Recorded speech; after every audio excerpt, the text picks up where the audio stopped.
Freaking nerds! Oh. Trickle on in. Do I want a hat? I don't know. Get on in here. I'm running late. Oh, yeah. What are y'all doing? Trickle on in. Get the chat over here. I think I want the hat. All right. I know what I really want.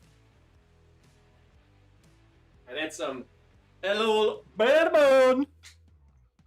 Look at that. We got a little, the black top.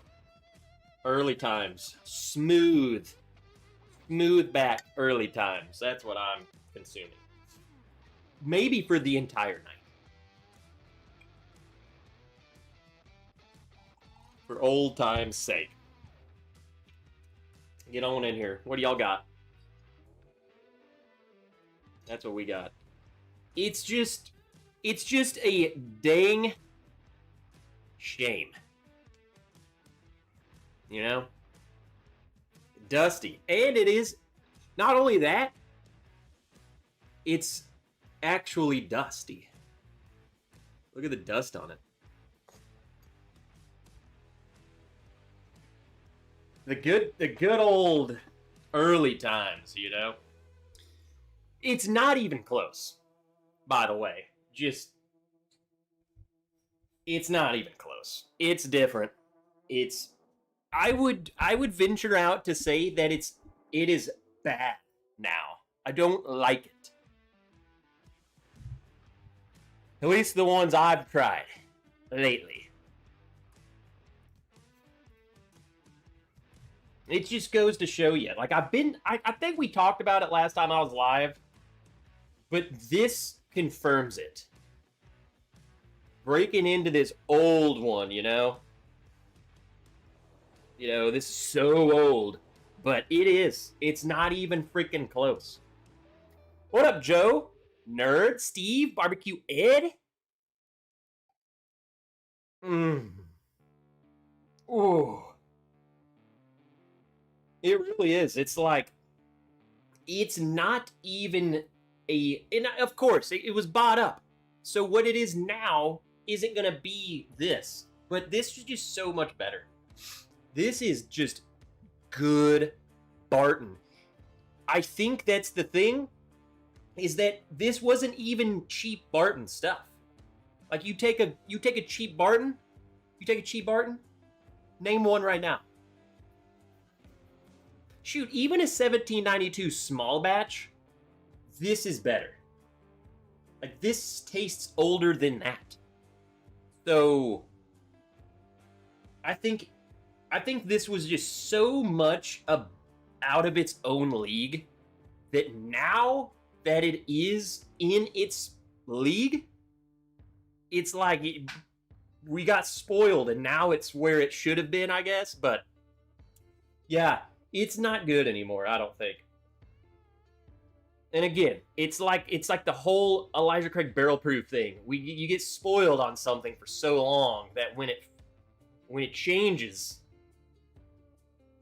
it's just, I guess it's like your favorite sports team, you know? It's like you Chiefs fans. You win all these Super Bowls and all of a sudden last year happened. Not good. You know what I'm saying? So that's where I'm at with this. Old early times is better. Remington and Corgi. Look at all these the blue shields. Janelle. What's up, Janelle? Peter White, Joe, the sample guy, Sugar Kitty, Chris Valencia. Cheers. It's been a heck of a week. Last week was a heck of a week. Missed last Friday. Craziness. We're just going through crazy life right now. It's about all I can say. It's madness. Martin, it's a balmy 109 degrees here. Better put my bourbon on ice. You better have a big ice ball. It was, so I think Tuesday of this week, at the time of leaving my work, so it was like 4 o'clock, right? The heat index of the town I work in was 124. That's crazy. But yesterday, amazing. Today, not terrible. Please make my work stop. Deb, stop. Miracle. We needed this live stream today. I needed it. That's why I did it. I said, screw it, we're doing it. God, and my allergies are killing me. It's probably the dust off of this bottle just launched up into my nose, because my nose is itching all of a sudden. It's the dust. It's the dusty early times. Bourbon neophyte.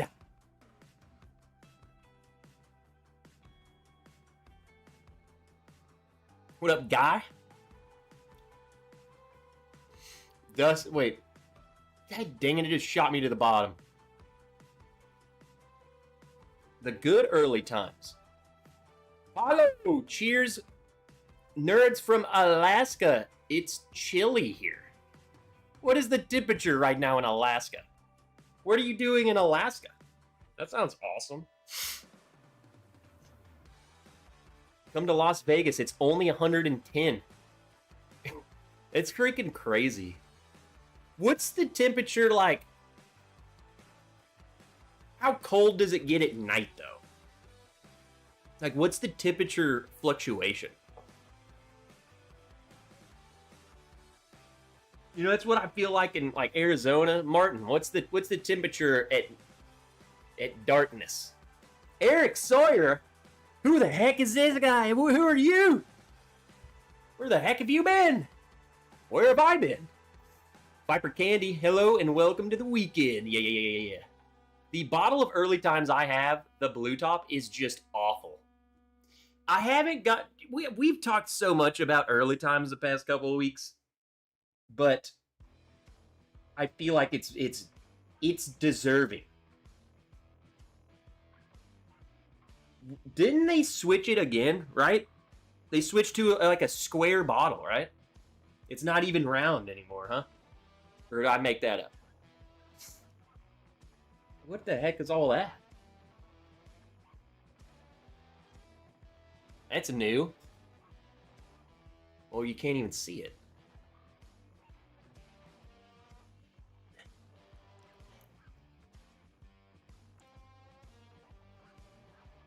You can't see it.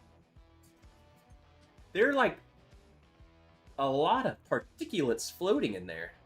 There we go. No? Dang, I can't really pick it up. I don't really want to shake it.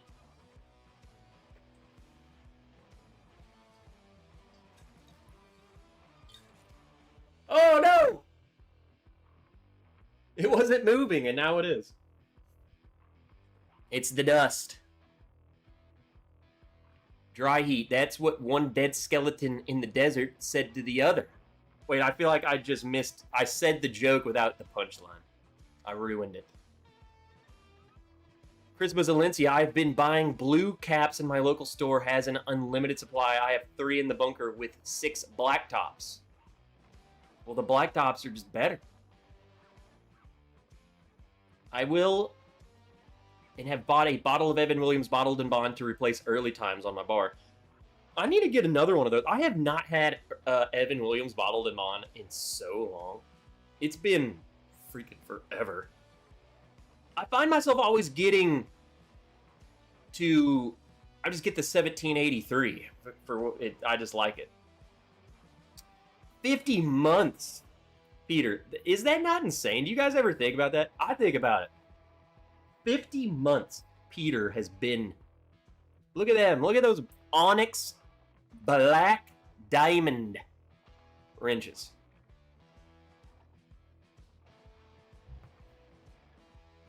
Isn't that freaking wild?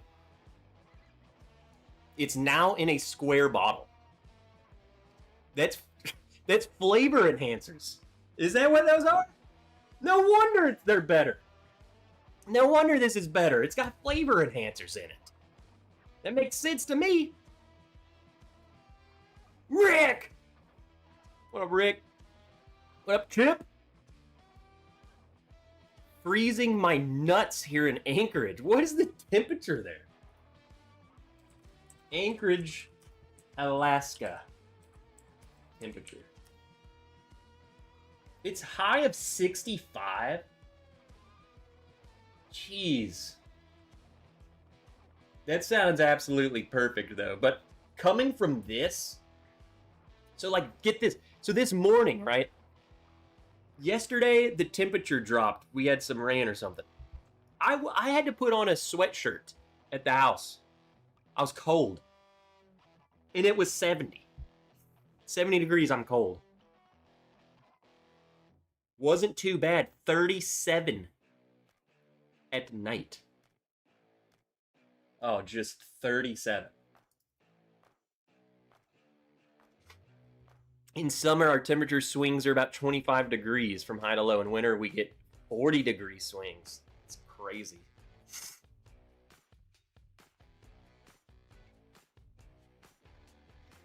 What up, Jake? Finally got some rain today. Only 21 more inches to get us out of the drought. Only. I haven't. I'm pouring more of this, by the way. I know we were in a drought. I feel like the whole goddamn country's in a drought, but we've gotten quite a bit of rain. And I think we're getting more tonight. But I've stopped here. That's the thing. All they talk about was we're in the drought, we're in the drought, we're in the drought. And then how much more rain you need to get out of the drought. And then I just have stopped hearing about it. So we might be out of the drought. Like I don't remember them saying, hey, we're out of the drought. But now I don't hear them talking about it. They're on to other things now. They're talking about how hot it is. I have a friend who's moving from Alaska to Boise, Idaho. He was there house hunting and said it was hot in the 80s. I mean, that's the thing. If you're not used to 80 degrees, that's crazy.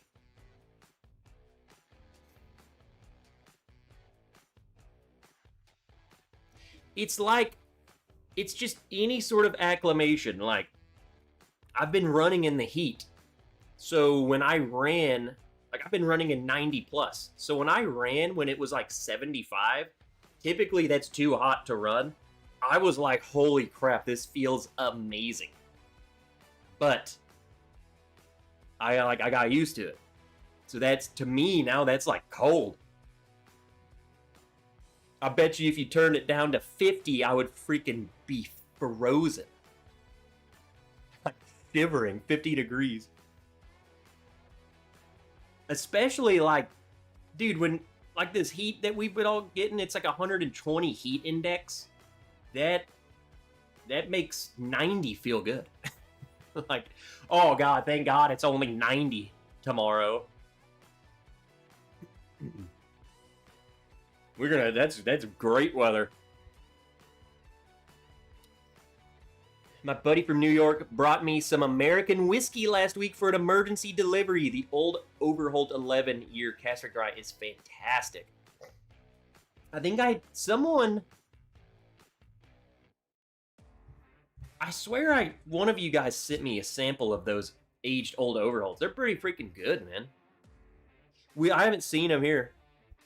Cask strength Old Overholt 10 and 11. See, I forgot which one. Someone definitely sent me samples, and it was really good. One of those. I feel like it was like the 11. Either way. Summertime in Anchorage is great, except for the mosquitoes. Lived in Kodiak for 3 years in the military. It's summer are great. No comment on the winters. I've heard the mosquitoes are really bad. Like they will carry you off. I've always thought we had mosquitoes bad here, but honestly, dude, like, I haven't been bit by a mosquito in my backyard all year. So I don't know.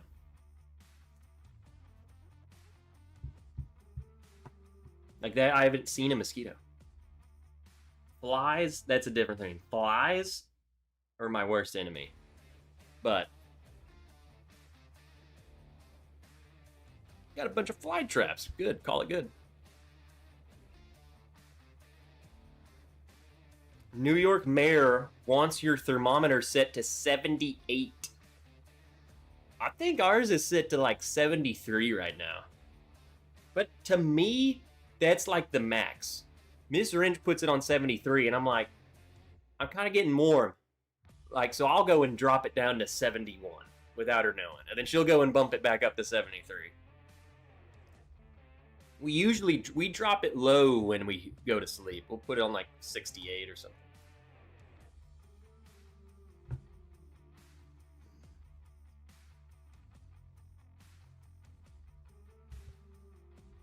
Got OGD 117.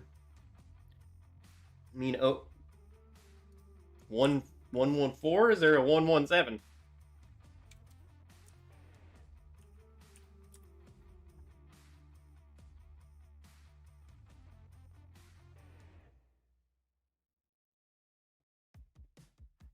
There is a 107 proof single barrel format.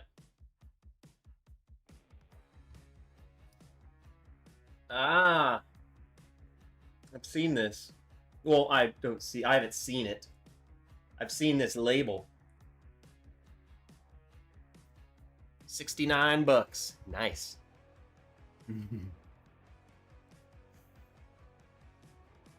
Those old overalls are so good. It's like, look at it. Everyone's like universally love those. Look at that. There you go. You want a good bottle, you can go and grab one of those suckers. Love it cold when I sleep. Here's the thing. Get it cold and then let me get under all the covers. You know what I'm saying? And then if I get too warm, I just stick a leg out of the freaking covers, you know? And then you're good. Sleeping when it's hot is the worst.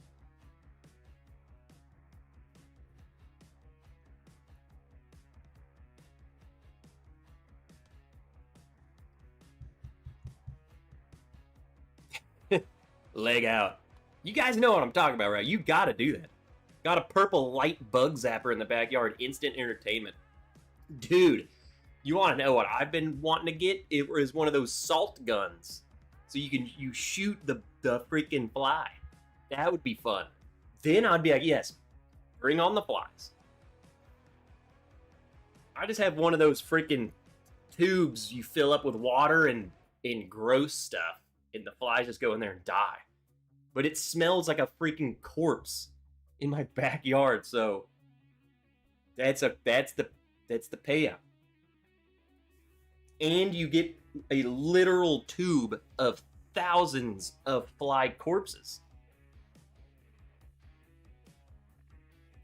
That's male sleeping 101. Leg out.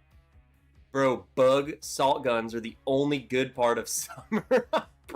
Brian just comes in here, is like, yeah, that's literally all Brian does is sits outside with his salt gun.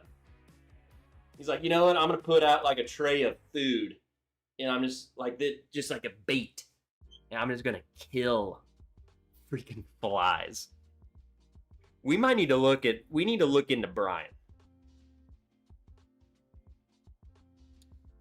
Larry, I picked up old Overholt 12 from 2025 in a Hard Truth Sweet Mash rye pick. They're being delivered. I got the Saz Full Proof for $28 and almost finished the bottle already. Wow. I haven't tried the Sazerac Full Proof. I really like the regular Saz rye because it's the most bourbon tasting rye. You know? It's just, it's sweet. It's Buffalo Tracy. It's like a high rye bourbon is what it is.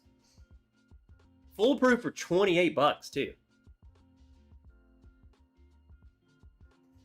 If I go outside, the gun is with me. You convinced me. El Gunslinger of the Fleas. Of the Flies. I bought the best whiskey in the world according to the Whiskey Bible 2016. Crown Royal Rye. I bought a bottle for $29. I'm getting ready to try it. The best whiskey in the world in the Whiskey Bible was Crown Royal Rye. What is a Crown Royal Rye? I tried something a long time ago from Crown Royal that wasn't, you know, I think most people drink Crown Royal, they just think of the flavored crap. It's like Jack Daniels. They have like other stuff. Crown Royal Rye. Like, I think it's all Canadian rye, but I think you're talking about this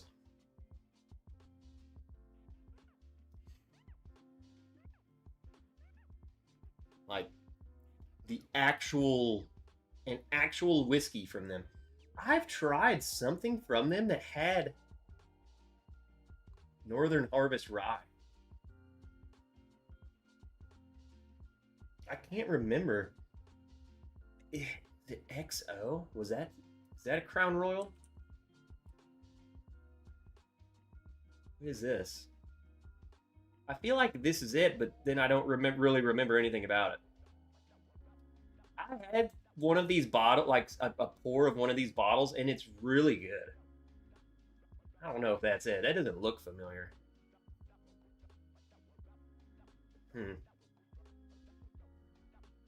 See, yeah, maybe. What was that? No. I don't know. Look up Crown Royal Cask 16 and check for the sale price.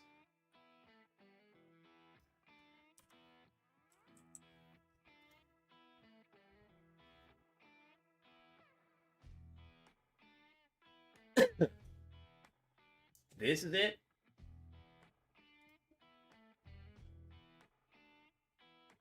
Only $850 on this website, which doesn't, I mean, I don't know. Why don't we get this one? Enter. Let's get this one. It's only 650,000. I think we can all go in on this and get it. The oldest whiskey released by Macallan.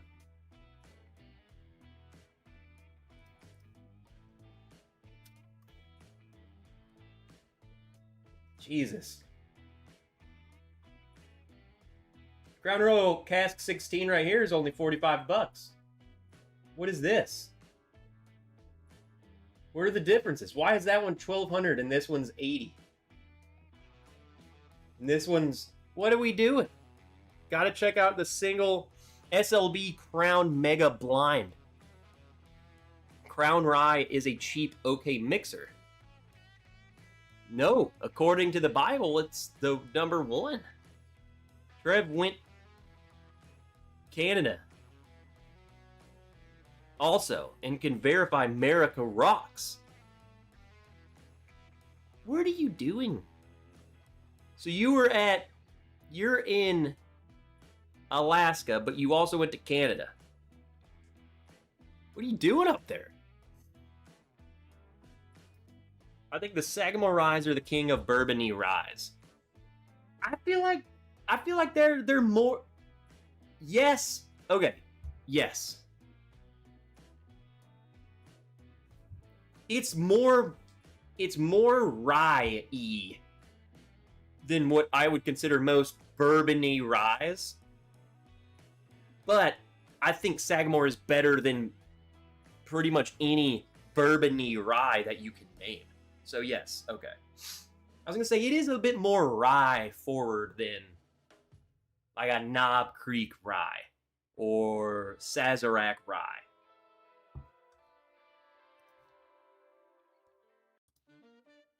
I think it's a little more for I like rye to be rye than the Sagamore rye is the rye. Right? It's their Northern Harvest rye. Good stuff.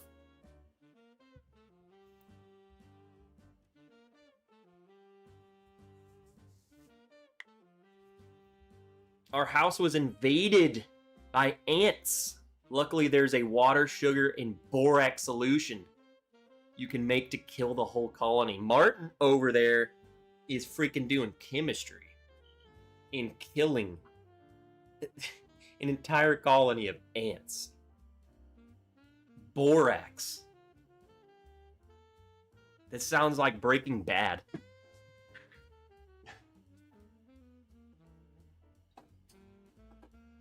Do we got, what kind of rye do we got? You guys make me want to rye. We got the midwinters always, those are always good.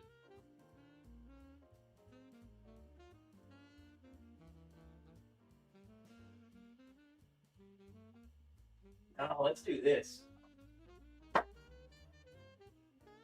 This is a weird one.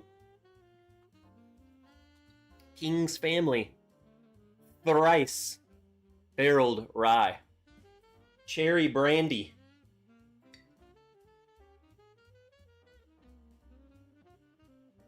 %95 rye.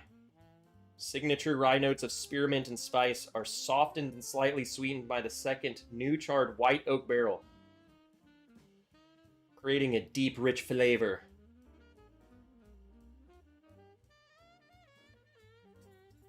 And then cherry brandy cask comes somewhere. I see a lot of low bottles back there, Trev. It's because half of them are empty because I have not been replacing them. I have to keep them there. Like, literally, the maker shelf, there's not a single... The only full bottle is one that's not open. I gotta keep them there, or else the look is gone.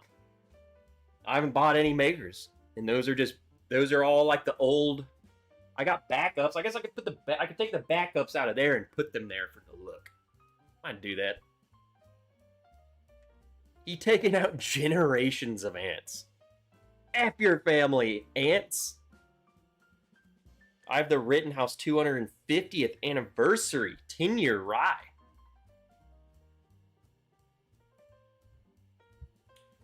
I didn't even know they had that. See, like, there's so much crap I just don't even know about. We don't get Rittenhouse or, See, we don't get it, so I don't even know the name of it. What's the other super popular one? Pikesville. We don't get those.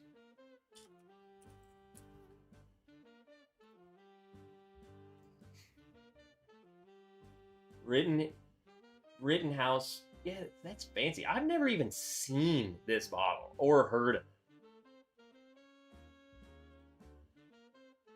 3 days ago. Did you just get this, Martin? Well, at least that's when Heaven Hill Distillery just posted a picture of this. Nah, it's May 28th, 2026. Interesting.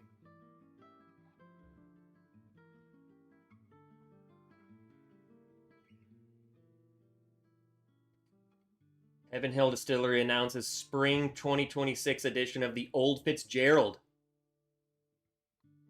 10 years old. Where's all the super old ones?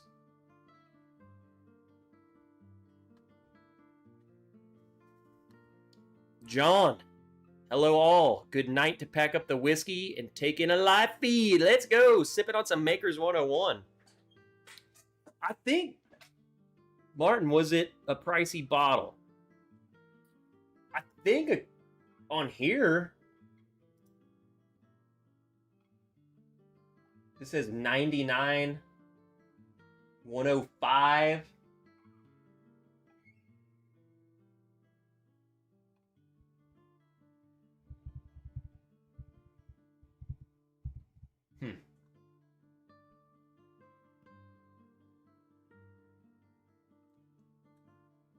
Ooh! Dang, that hit me. 111 proof. It is so cherry. Cherry brandy.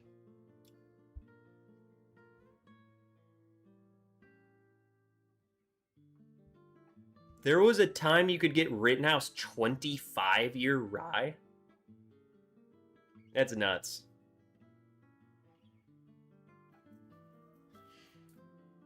I'm gonna look that up. Rittenhouse 25-year.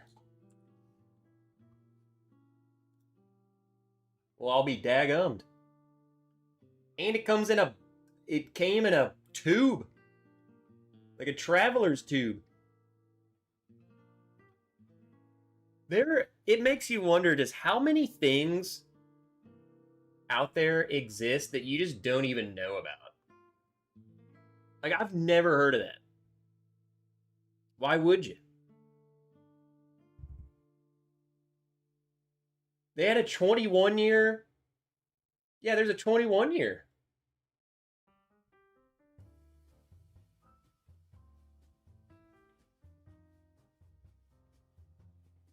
This Rittenhouse is good. I think bourbon drinkers would like it. It's not floral.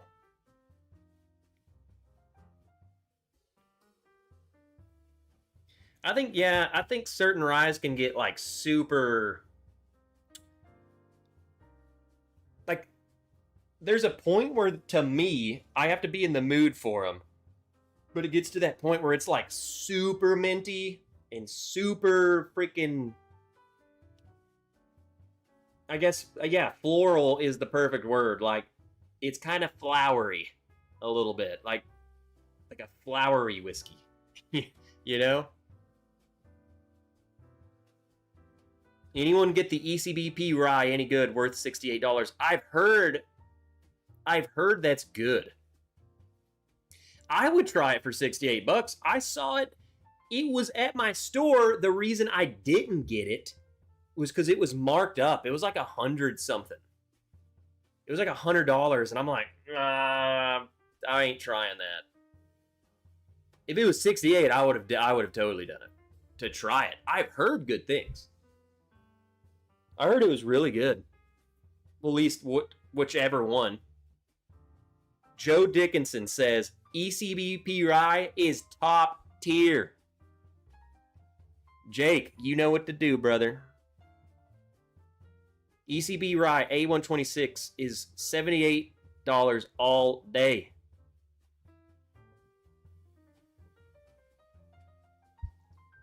Brian, I branched out and bought an Amrut Indian single malt today. It came in a tube.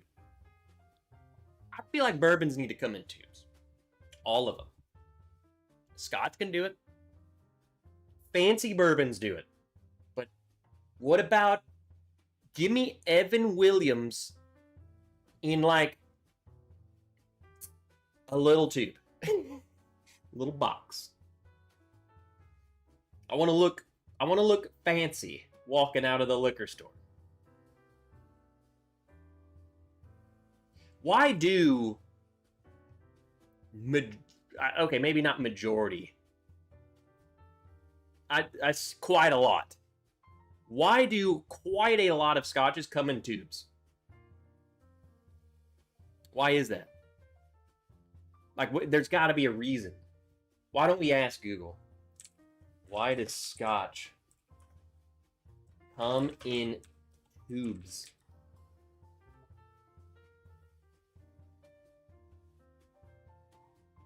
Protection from light, safe transport, and marketing appeal.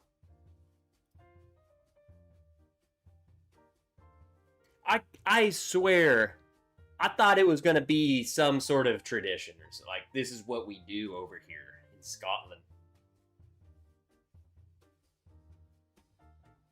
What do y'all think? Yeah, but that Evan Williams will cost you 10 more because of the tube. You know what, Ed? Why don't... No, that's a dumb idea. Leave the tube. Forget the tube. I was thinking maybe... What about the bags? Like Old Fitz? Some of them will come with a bag, others won't. Russell's Reserves, they come with, some of them come in a bag, like the Crown Royal bag. Some of them do. I think every bottle should do that, but just like a little bit. Like if you put in a case, 2 of the bottles in the case, when we ship it, will have a bag. What about that? It's kind of like collecting the bags, like Bland's. We're collecting the stupid little horsies. But just some of them. I want the sack. I don't want it in a sack. I want the sack. I gotta collect the sacks. It's my favorite.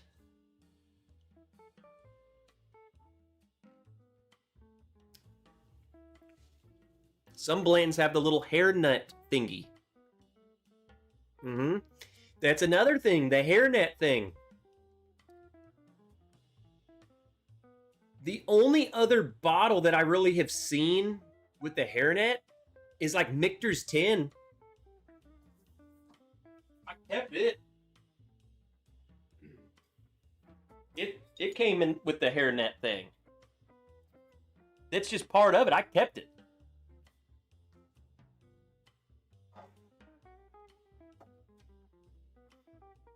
What's up with that? I collect... People will collect freaking anything you do. You could put a freaking... I don't even know. Something dumb. Ooh, here's another one. Let me see.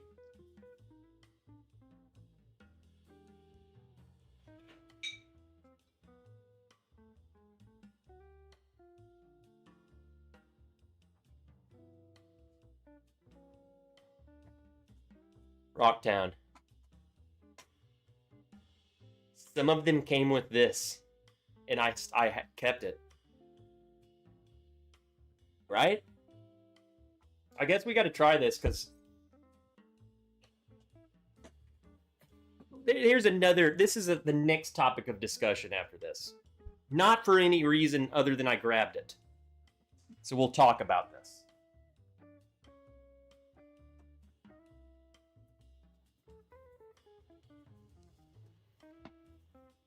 Just put a little knick-knack on there on some of them, not all of them.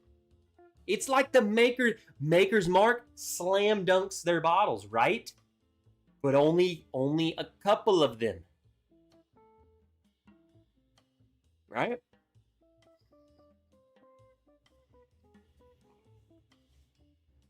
Just give us a little something that's like, it's not so rare that you make a spectacle out of it, but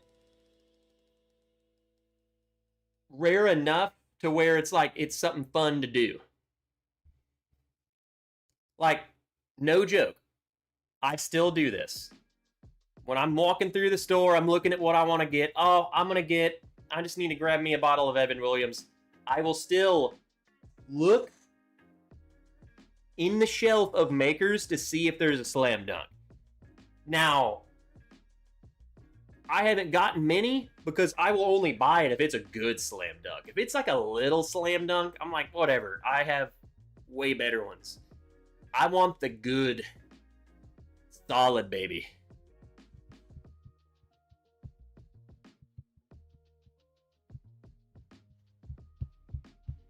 But it's weird, right? Like, why does Blanton's have the little hairnet thing? Some Blanton's come in boxes.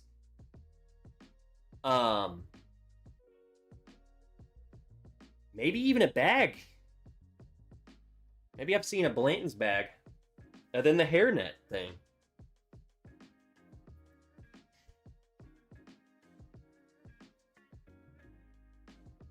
Tin cup gets a shot glass, also comes in a tube. Yep. But some of them, all the tin cups at my freaking thing are... Yeah, now that you say that, I'm an idiot.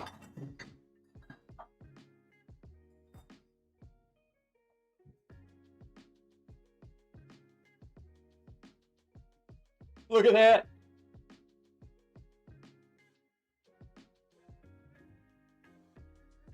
Can you believe it? Look at that, not even opened.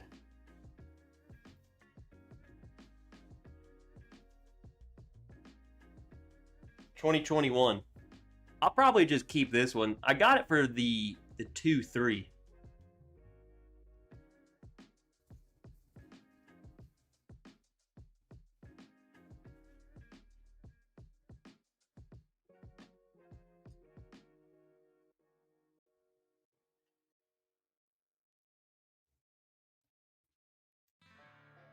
But I found hidden in there. We're gonna drink this. I haven't seen this thing in a long time. We're finding all sorts of crap tonight. Read my reply to Martin.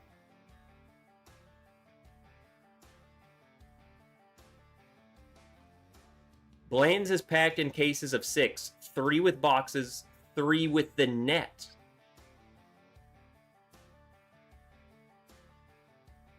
Then the question would be why?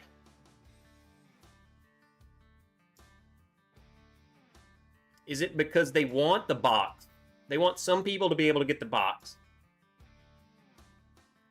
And then the net is there so the loose bottle isn't banging up against the box? Or is that also a thing? Like the net is what, like they think that's, like the net is part of it.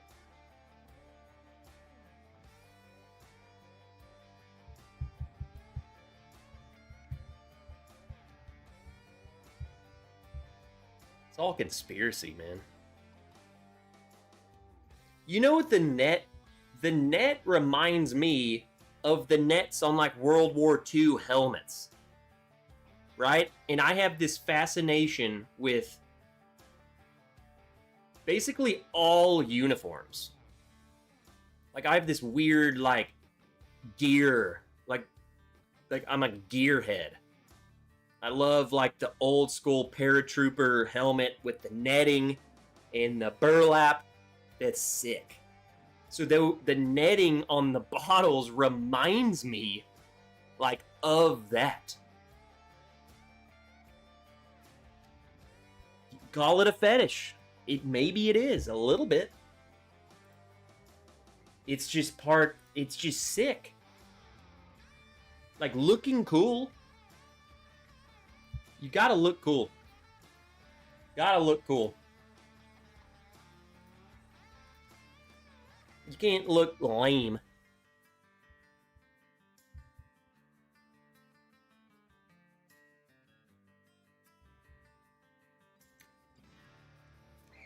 Have had a lot of Blantons, never had the bag.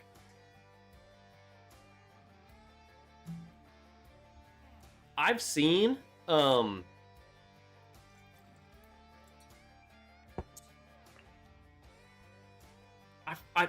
I might have been told this by the guy who works there, but I think I got a bottle of Blanton's or something. This is many years ago, so I really don't remember the details. But the guy was telling me that they just take the stuff out of the box. They throw the box away because it doesn't fit on the shelf or something. So they just take the bottle out of the freaking box. And maybe, I don't know if he was talking about Blanton specifically, but he was telling me like they will take it like it had to have been Blanton's because he was like, not all of them come with the box, so we just take it out of the box. And then like, I think I was like, I want the box. And he was like, well, let me go look if we have them. And he went back there and just found like the box and gave me the box, you know? So I guess some stores do that. Anyway, Christmas in July. Look at that. I'm trying this, but there's a reason why I haven't drank it that much. This was the whole phase of like Ambarana. I feel like like everyone, I don't know what happened. Remember when like Ambarana came on the scene? Everyone dropped one. Like everyone did a bottle of Amburana. It was just Amburana after Amburana after Amburana, just everywhere was Amburana. And it was like, why is everyone doing this? The problem with it is that it's so sweet to me. Like, it was so cinnamon roll-y that it's like, for one, I can't keep drinking this. And two, there was a point in time I had like 10 different bottles of Amburana finished stuff. I was like, what? How did everyone decide to do this at the same time?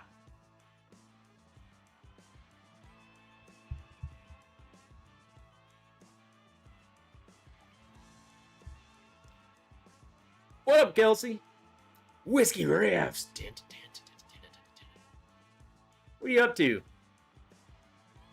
I thought I saw you posted something earlier. I thought I saw. Were you out somewhere doing something, huh?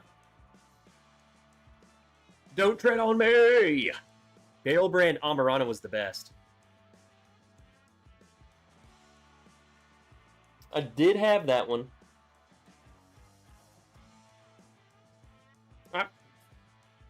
I think I would agree. Now that I'm thinking about it, it wasn't so sweet. One of the best finished bourbons that has ever been released, and it was also by Barrel, besides the cigar blend. I stand by that. That bottle's so good. They did a Mizunara. Mizunara, because now I'm gonna start interchanging Amburana and Mizunara. Completely different things. Mizunara is insanely good. It is nowhere near Amburana. It was a bourbon fad like the toasted phase, which I like better. But also, to me, though, I wasn't a big fan of the toasted phase because I felt like it really wasn't adding much. And if it did add something, it gave it this weird funkiness. Like toasted rise, dude.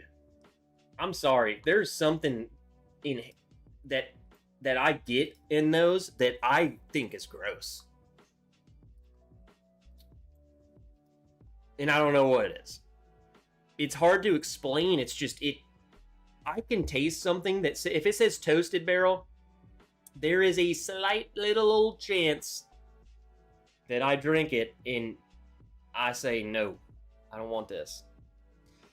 As a matter of fact, back when I was doing like when there was more, blind, madness type of stuff going on, I would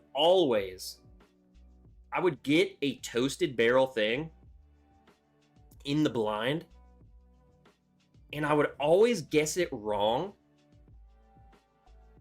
But it was because there was like this funky thing on it that it was making me call it something else that I don't like. I'm like, dude, this is like freaking Texas or something, I'd always get it wrong because it just had this weird thing that like I personally don't like.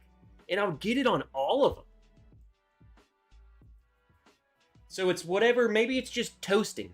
Just the toast. I don't like toast, I guess. Burn it. Don't toast it. Burn it. It was the cigar finish trend. But then Barrel Cigar blend that just came out has nothing to do with Amburana. Whereas this one, Rocktown, cigar batch Amburana. What makes Amburana cigar-y? I just don't see it. I think the other, like cognac, is a way better cigar blend.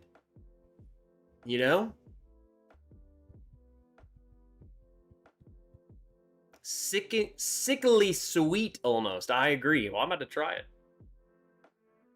Amburana. What else did they finish with this? It just says bourbon whiskey finished in Amburana. That's it.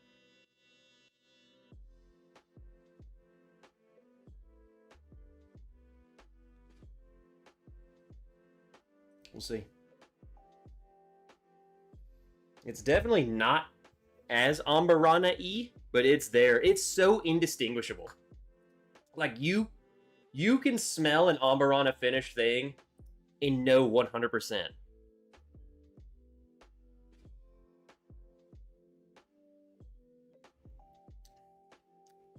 See, dude, that is so sweet.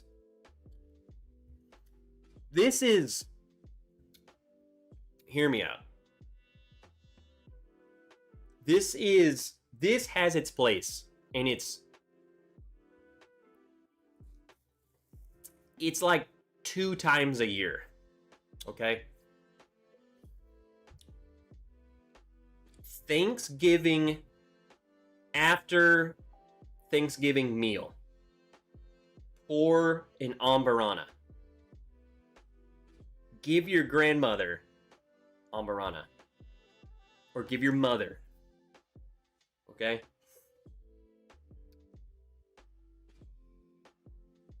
Christmas morning. It's Christmas morning, and it's cold. Only if it's cold. We got, Barbecue Ed is cooking breakfast, right? He's got the scrambled eggs and the bacon, cinnamon rolls in the oven, and a bottle of Ambarana, and it's acceptable to be drinking high-proof whiskey at 8 a.m. on Christmas morning, and it would go. And then, okay, 3 times a year, that night, Christmas Eve night, you bust out the Ambarana. Drink it with your cookies, okay? The sweetness of the Ambarana finish, along with cinnamon note, pairs well with tobacco. Now that it's literally reading that, that makes sense. I feel like it's so sweet. The sweetness would really help with the heaviness and smokiness of a cigar. Maybe that's why it's so freaking sweet. It can add the sweetness to this. That makes sense. Have you had this Starlight cigar blend? No. We don't get Starlight here. We don't get any Starlight. I'm afraid to buy finished whiskey. The Yellowstone rum finished was so bad. I feel like a lot of brands do finished whiskey, and it's just not... They're not good. I feel like you almost need to explicitly ask someone. You need to ask us, these are the finished whiskeys I can get, which one should I get? And we can tell you none of them, or this one or this one is worth a try. That doesn't mean you're going to like it, but some of my favorite whiskeys ever are finished whiskeys. I think it's got to be the right one, and I think a lot of the time brands come out with stuff, and I feel like either the whiskey that went into it was not good, and I think they're maybe not trying to hide, not necessarily hide that it's bad whiskey, but maybe what can we do to make this not so bad? Or if we're experimenting, dude, we're going to put some whiskey in rum. Let's put our bourbon in a rum barrel. I don't know how it's going to turn out. Maybe they're not putting the best of their bourbon into the rum barrel. You know what I'm saying? So when you find ones that are good, though, they're really good. And they work so well in... If you want finished bourbon or rye, Barrel, Doc Swenson's, and Sagamore. MGP seems to work best for some reason. And I would agree. One of my favorite bottles of all time, Doc Swenson's Moscatel, is probably one of my... It's it. One of you fools, I forget who, One of you fools sent me a Doc Swenson's Moscatel for a wedding gift. Which I need to get another one. I don't even know. We stopped getting Doc Swenson's here. So I was really pissed when that happened. Do they still even do that? Now I gotta look it up.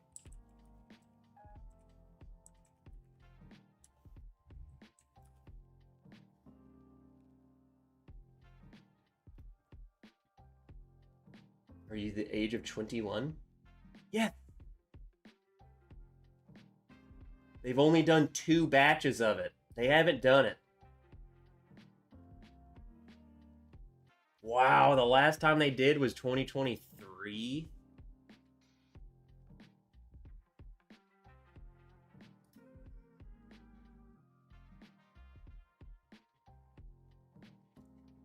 Yeah, it's a shame.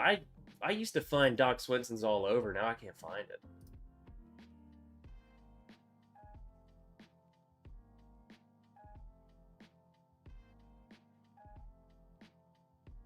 Sorry, we can't ship to these states.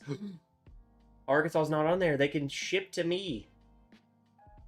They don't have the Moscatel. They do. Dang. It's $100? That used to not be $100 freaking dollars.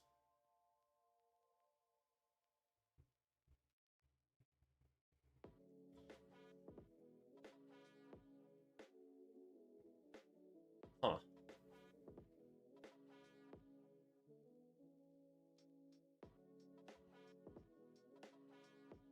Maybe you should look online at the changes in state laws, make sure they didn't reinstate prohibition. They might have. At least in this freaking state. Do you smoke cigars, Trev? No. In my lifetime, I've smoked 3 cigars.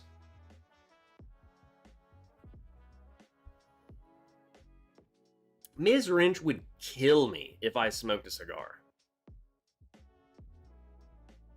I didn't. I did not hate them.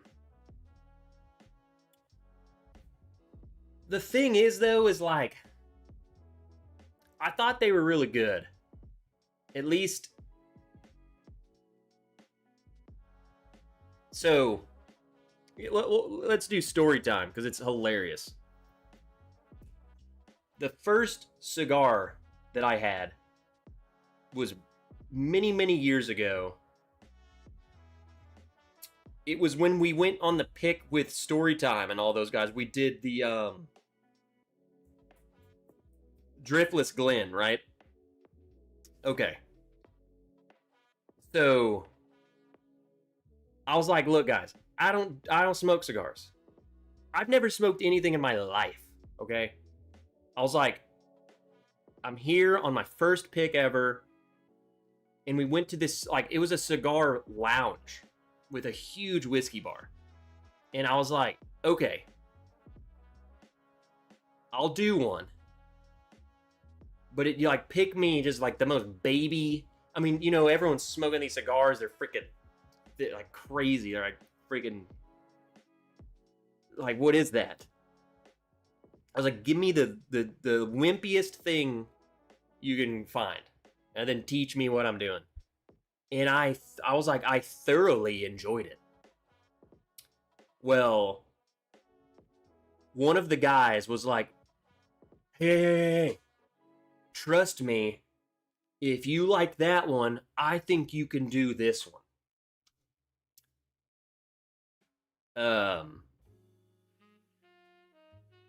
He buys this other one and gives it to me. I think it was like nicotine, like not ever having nicotine. That thing made me feel so gross. Like, I was like, dude, I'm getting sick off of this thing.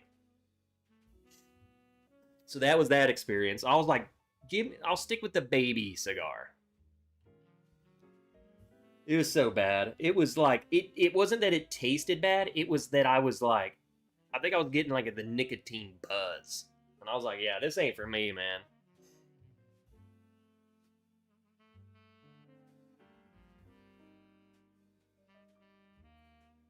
And you know another thing that I disliked about it, and this, of course, I'm a little.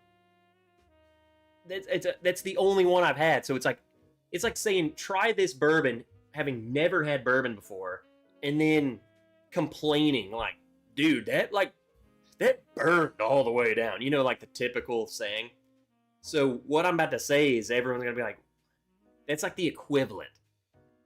But it was like the fact that that's all I tasted the rest of the night. I did not like that. I was like 4 hours later, I was like, dude, all I taste now is like burnt, like ashes. That's all I'm tasting now. Everything. I'm like, I want to go eat dinner. Yeah, it's ashy chicken is what I was tasting. So that's the equivalent of me saying that that burned. That really lit me up. It's like 82 proof, you know? Like what a freaking loser. What up, Cameron? Maybe we can get things here. Maybe one day we can get things here. I don't think so. Eric G. Just snagged Penelope Riviera today. What do you think of it? Gonna crack it tomorrow. That's the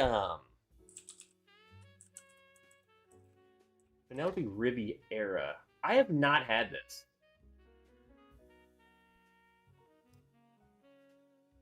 Is a limited release 8-year light whiskey and straight bourbon blend. It is finished in Spanish rosé.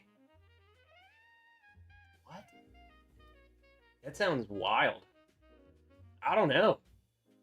On the palate, sweet vanilla, angel food cake, peach, apricot, and strawberry. Well, this sounds like a frickin' summertime. What the heck? This honestly was not what I was thinking it was. I was thinking of something else. I don't know what this is. Well, now you gotta tell us. Well, he's gonna crack it tomorrow. You better be cracking it outside or by the pool or something, man. That sounds right up his alley. Outdoor alley.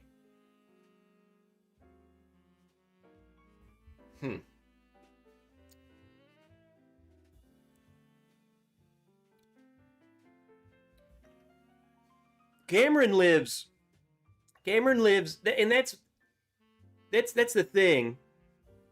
Wilmington is Cameron lives way away from me. So the fact, like, we're covering the state.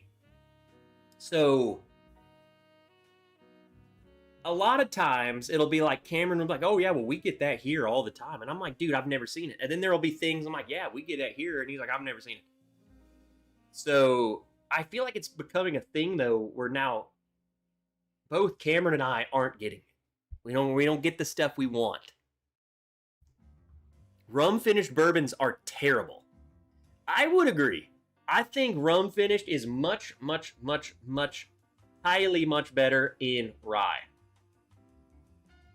I think though, and here's the thing, Adam is, in non-derogatory terms, is a newbie. And we can't, here's the thing. When I was he tried a rum finish. That was the only finished bourbon you've tried, right, Adam?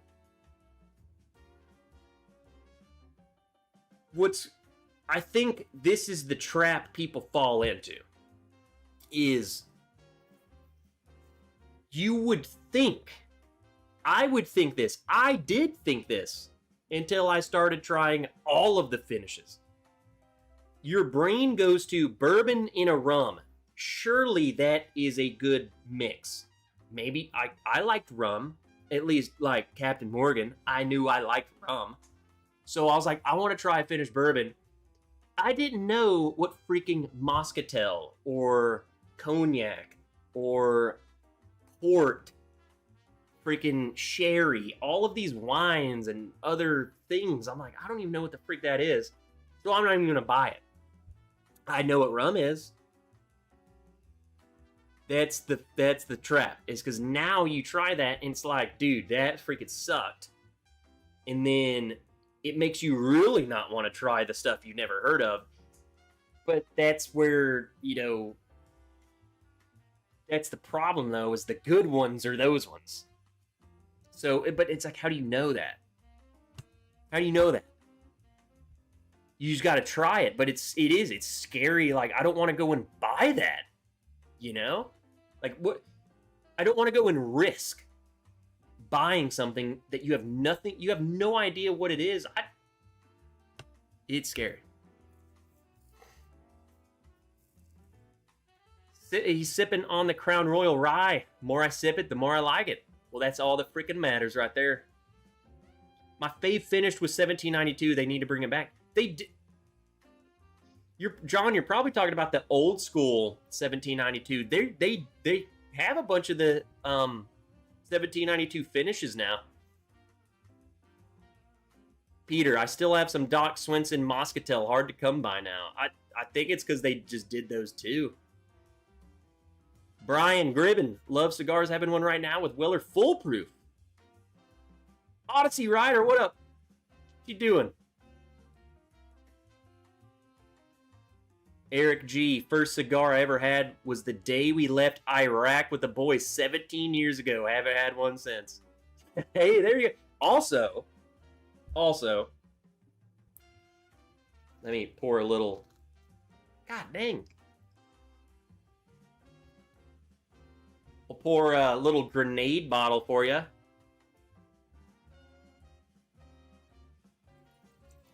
Raise a glass for Eric G, Iraq War veteran. Cheers to you, your boys, whatever unit you're with. Army, Marines, if you're Navy or Air Force, you can F right off. And cheers to you. Seriously, though. Like, seriously, cheers to you. And also, I'm serious. If you're in the Air Force, you can F off. We get to Panama City Beach tomorrow, so saving for friends. There you go. Oh, yeah, by the poolside. Woo! Cheers, Eric. Friday at Fred's and Doug H. The Fred's crew.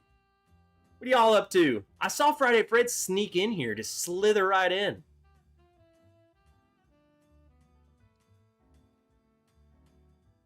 I figured I saw Iraq, and then I pulled this out, and it's the grenade bottle. We gotta toast with that.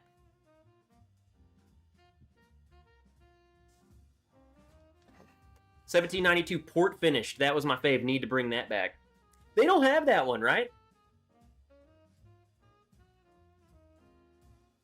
Dassel. Algorithm working in your favor. Got me here, I guess, at work. This has been a thing. I think they're putting me back in the algorithm a little bit. Last time, like 2 weeks ago when we went live, like all these random people showed up. Whiskey people were like, hey, what's up? Like, where did you come from? Well, Dassel. Whatever. We're just hanging out and drinking and have a good time. Nothing to learn here. Just drinking. I'm drinking a bottle that I found earlier in the backup storage area. So here it is. That's what's up. You've got the ADHD whisking vibes with the lighting. See, here's the thing that people don't know about me. Or, you know what I'm saying? I've been around a long time, Dassett. I'll give you a little fun fact. I'll give everyone a fun fact, and some of you will know this. So if you know ADHD whiskey, you know the Bourbon Junkies. Way back when the Bourbon Junkies were wee babies at this YouTube thing, ADHD Whiskey used to be just a normal dude in the chat with no channel, and his name was ADHD Fishing. Well, ADHD Fishing and yours truly were in the Bourbon Junkies chat. I think there was like 30 or 40 people in there, and we were their first two moderators on the same night. Matt and I. Guy was probably there. Guy's been around in this community a hot minute. So there you go.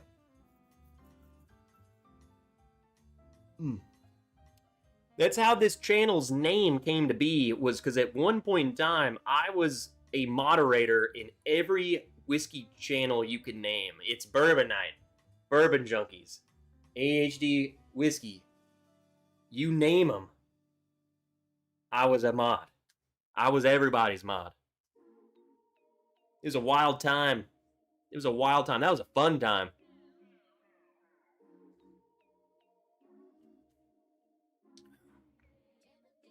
Shannon Dobson, random Aussie bourbon drinker. I just made a rookie mistake. Oh, God. Oh, man down. Call a 9 line. I went to read that and I freaking breathed it in. Holy crap. I guess it's in my lungs now and I'm fine. That's great. Maybe it'll get you drunk faster. I don't know. Holy crap. Anyway, Shannon, random Aussie bourbon drinker. Algorithm is working. Are you in Australia right now?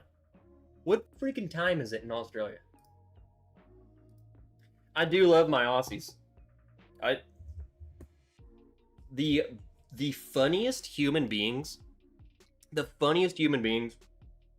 I ever met while I was in the military were the Australian guys. Psychopaths.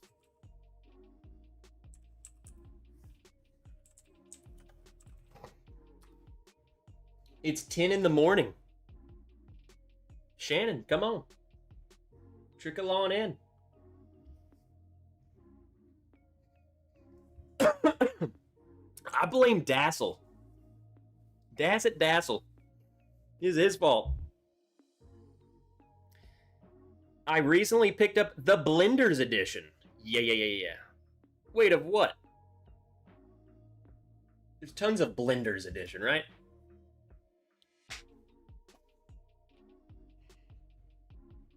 You did pop up on my feed this time. Normally, I just get the Patreon notification. Well, there we go. Perfect timing, having grenade bottle on hand. Love it.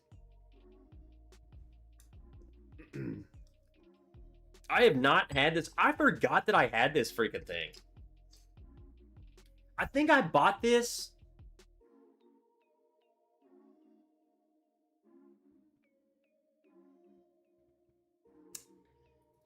I don't know if this even ever existed. Here's a little throwback. Listen to this story. Listen to this story. It's Bourbon Night. So I guess this might have been, shoot, what year would that have been?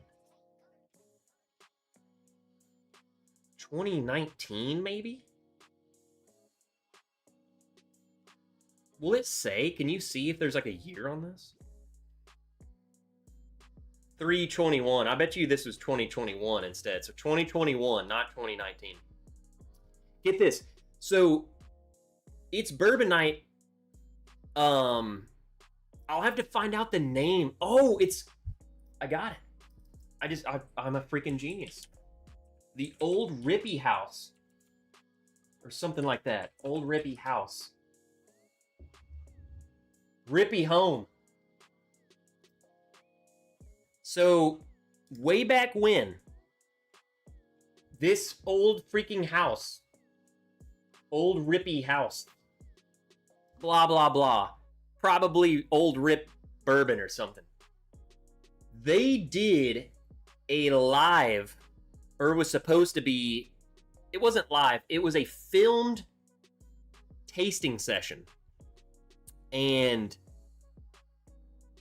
it was a meetup. So you would buy the ticket, you would go, and they filmed. It was like everyone walked through the blind with them. And they filmed the whole thing.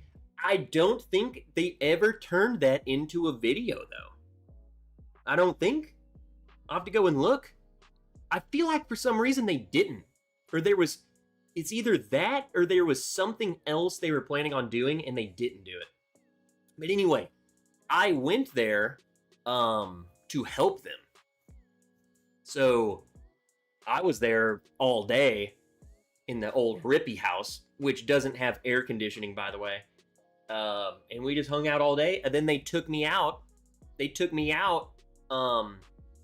In Lexington, and we hung out all night. Craziest night. I mean, they would go to these bars. We were like bar hopping. And every freaking bartender we would go would know them. And then would be like, hey, what do y'all want? And like, they would pull out, like, these guys. That was the first Dusty I ever had. This dude pulls out, like, 1989 old Fitzgerald or something.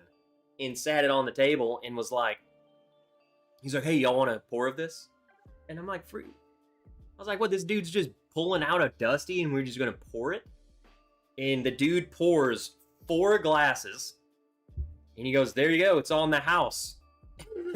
And then he grabs his glass and drinks it with us.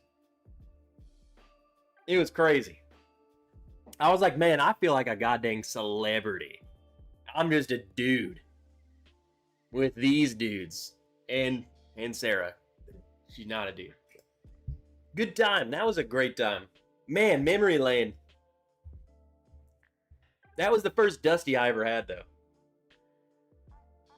I don't know exactly what it was. There's no telling. I probably have a photo somewhere. How do you feel about rum finished bourbon? Dassett, there ain't no way he just asked that question. There's no way Dassel just asked that question, and we just talked about this. So he missed that part.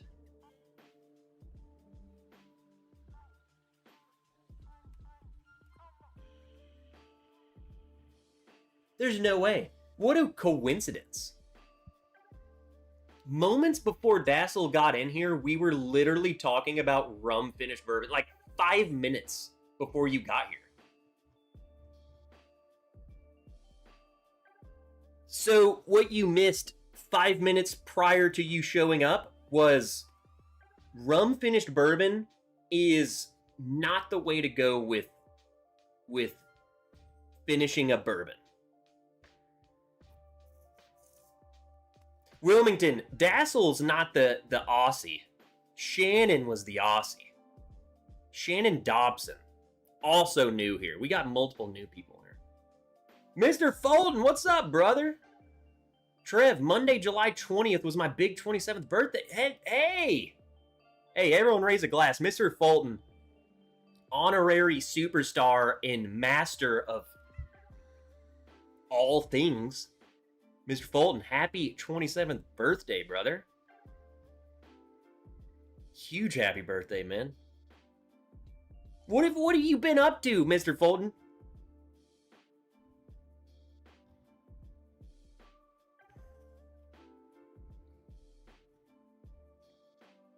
I personally like barrel proofs more than toasted, but everyone is different. Elijah Craig's small batch was the first bourbon I ever had. I haven't had toasted or barrel proof. Which should I try next? Okay, so I read it out of order.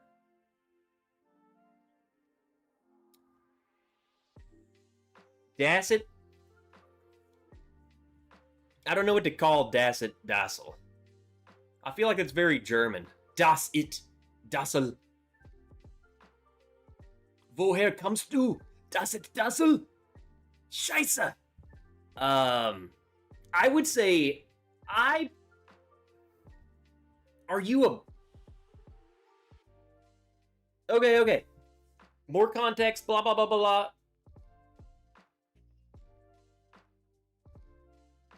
Newer to bourbon, was able to pick up Stag Junior last year, and it was the first time I had it in a 126 proof bourbon. Nonetheless, I learned that higher proof doesn't necessarily mean harsh. Stag Junior was delicious, and now I've been trying higher proof stuff, and I feel like the ethanol is less pronounced in the flavor. That comes with time, especially the more psychotic you get like us, and we can just drink high proof stuff like it's freaking nothing. That's just called we don't have a problem, it's just we're tough. So taking all that in account, okay, Elijah Craig small batch, and then you want to move on toasted barrel or barrel proof. Which should I try next? Easily, without a shadow of a doubt, the barrel proof. Okay, that Elijah Craig barrel proof is universally loved. It is universally, like, it is in the top echelon of bourbons, right? I feel like I never want to do videos like this because I feel like it's just so obvious on the nose. But it's also like there are people who are still getting into this and they don't know it. So, of course, I've been doing this a long time. So to me, it's obvious and clear as day. And like, well, don't you know freaking this bottle, and this bottle, and this bottle, this bottle? Like everyone else who's like me is like, yeah, duh, I've heard of that, Trev. But then there's also people who are like, well, I tried this bottle. What else should I try? Like, that's all they know. So,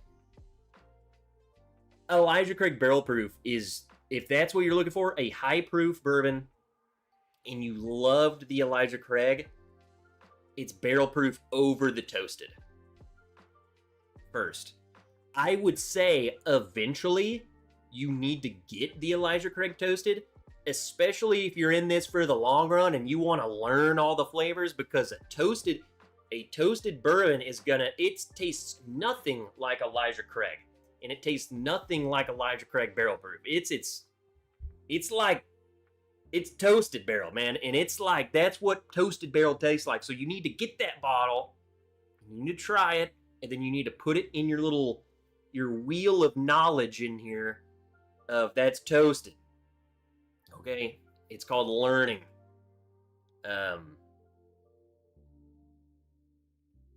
That's my recommendation. Get the barrel proof. I would even try and maybe try some other bottles before, if you're someone who's like, I'm scared to spend that much money on something I might not like. If you're at that stage, then I would even say there are several other bottles I would tell you to try first. Before going the toasted route. Like, if you haven't tried Old Forester 1920, it's like you need to try that bottle before you try a toasted barrel. You know what I'm saying? Like, there are specific bottles that are like universally loved that you need to try first. And then we can start branching out into some weird crap. Finishing. Toasted barrel. Toasted stuff is technically a finish. It's putting it in another vessel. So, don't people try and chase specific barrels, though. Of like Elijah Craig barrel proof, there's different batches of them, yes. They come out with 3 batches a year. But at your stage, okay? At your stage, don't get into this, well, I gotta find the best one. I need the A. Like, everyone loves the B. I gotta find the B batch. Don't do that. You need to go to the store and see what freaking Elijah Craig barrel proof batch they got and just buy it. Don't start going down the freaking, well, what's the best one that everyone likes? Don't do that. You'll get there. Gotta go the woman calls. Okay, Cameron, Good luck. Smoking Firewater. What's up? Josh Fritz. Again, keep the questions rolling. I'm on one right now. I'm like, I could make clips out of this. I just did a whole video. I need to do this on a video.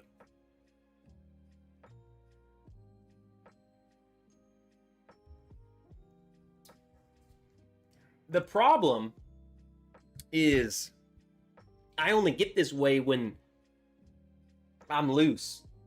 When I'm not buzzed and I'm sitting in my room filming a video, I'm like,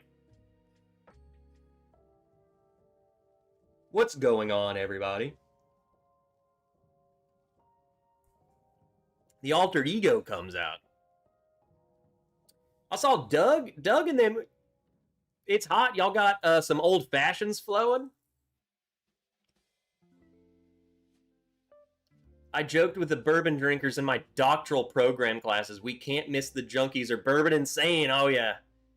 We have to do group meeting on Saturday morning.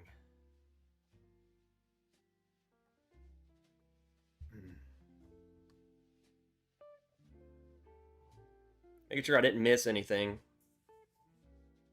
I really like when people like Dassel somehow finds my freaking channel and then comes in here and we can just guide and teach and be like, dude, try this one.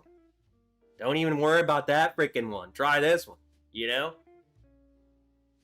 I went to Costco and picked a bottle of E.H. Taylor small batch for $48. I had to buy it, not my favorite. Adam, I will tell you, I'm right there with you. For one, that is a great sign that you could go to Costco and buy a bottle of E.H. Taylor small batch for $48. I could find it back in the day and it was like 40, it was like 41 bucks, $40. It was all the craze because it was Buffalo Trace and it comes in a tube and it was so sick. This small batch, I never liked E.H. Taylor small batch. It was like, there's something gross about it to me. Just realize that too. 1,000 people could tell you, bro, you gotta try this bottle, and then you get it and you don't like it. That's fine. You don't have to like it. There's nothing wrong with you for not liking E.H. Taylor small batch. Just because psychopaths go and stand in line at Buffalo Trace in freaking over Blanton's and E.H. Taylor, freaking doesn't matter. If you don't like it, you don't like it. Anyway, I hate that bottle. E.H. Taylor, barrel proof is a different story. Can't get that one, but it's amazing. So that's the thing. You tried it. Now you know. You don't like it. That's all there is to it. I really enjoy the Penelope toasted marshmallow toast. So you might like it toasted. You might like the toasted, to be honest. I will say, going back to the toasted, like the Elijah Craig thing you were asking about. Elijah Craig barrel proof is just like universally, it's one of the best barrel proofs you can get. The Elijah Craig toasted barrel, I feel like half the people love it and the other half hates it, and there's like no in between. Dang Hooper! Cheers, buddy. Make sure I didn't miss anyone sneaking in here. 1920 is one of the most overrated bottles, in my opinion. See? I feel like as time has gone on, I feel like there's been maybe back in the day, I think it was perfectly rated. I think where we're at now, I think 1920 should be about $40, and it would be back at its legendary status. What do you think about that, Hooper?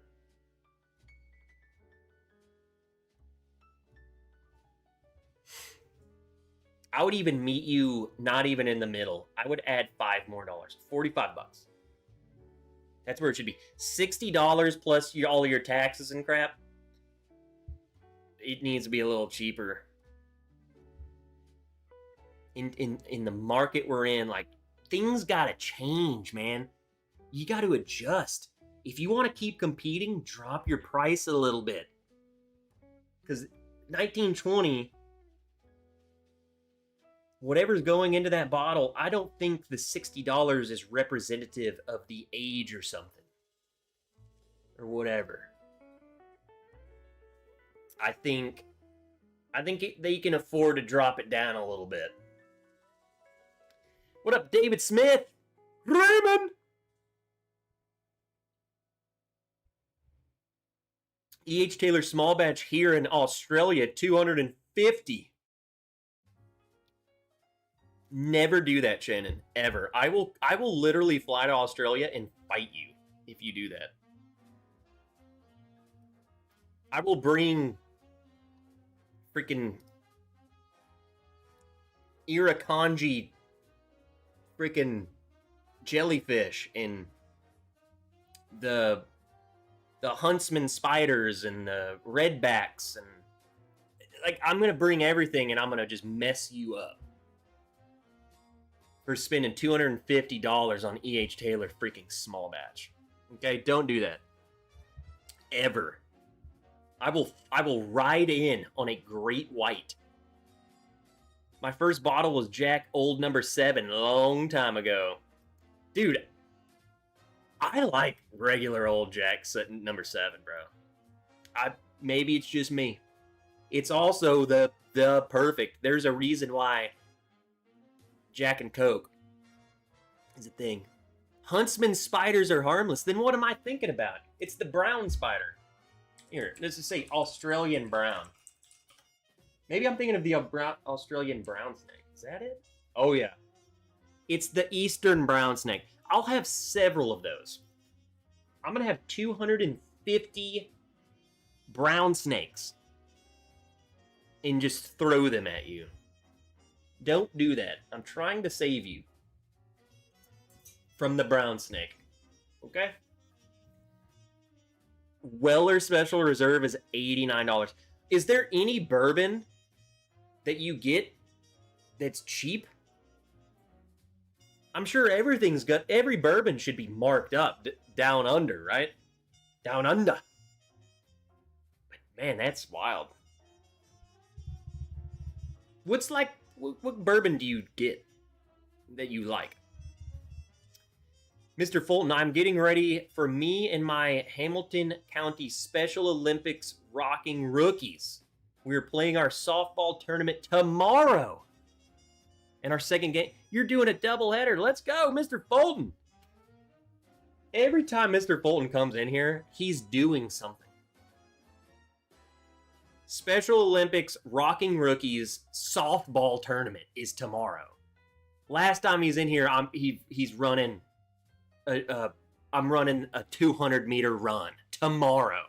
I got a race tomorrow. Always doing something. Let's go. I still like 1920, but still do the 1915 because it's great. That is good. That's really good. Speaking of price, is that Green River Honey any good at 26? Yes. It is simple. I think it's a simple bottle. But for especially, I did a review of this. I haven't edited it yet. I have not edited it yet. You guys know I can't say that sentence. I have not edited the video yet. But the Green River Honey is sweet, it's approachable, and it's cheap. It's not going to knock your socks off by any means. It's not going to be like, yep, this is my favorite thing I've ever had. But it's freaking good. It's sweet. And it's not fake honey. Like, they use real honey in this. So it doesn't taste like honey. There might be tinges of honey in there, but it's not like they just It doesn't taste fake or something. You know what that's what I'm trying to get at. It's not like a vodka. If you got like strawberry vodka, it doesn't taste like real strawberries. It tastes like artificial fake flavor. This does not. It tastes like bourbon. It is a bourbon. Then there's sweetness from the honey, and then more bourbon notes, and then maybe, okay, yeah, that might be like real honey that I'm tasting. So it's not artificial. That's what I liked about it. Don't give me that artificial freaking crap. Don't like it. What's next?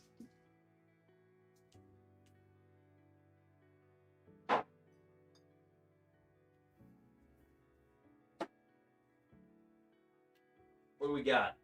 What do we got? What do we got? I like all other Old Foresters. 1915 is the only way to go to enjoy 1920.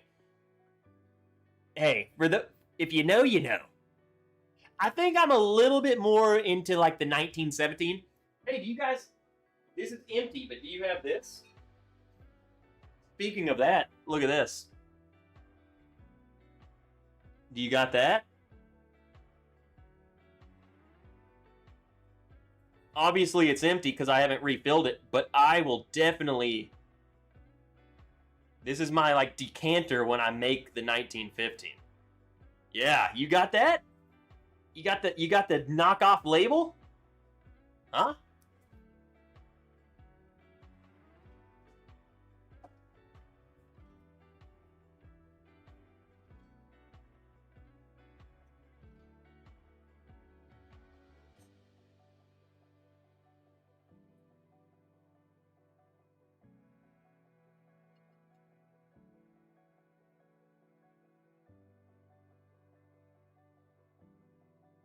No, I gotta keep that.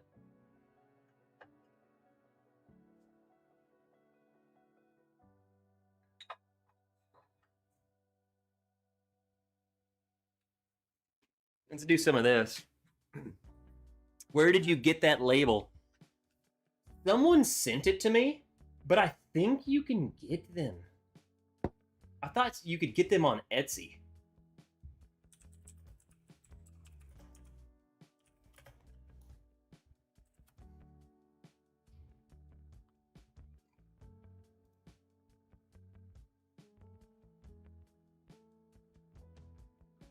Man, is no one making them anymore?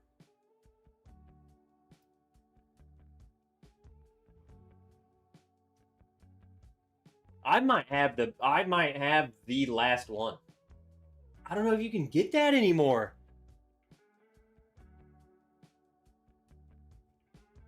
I got one from Etsy. I just looked on Etsy, dude.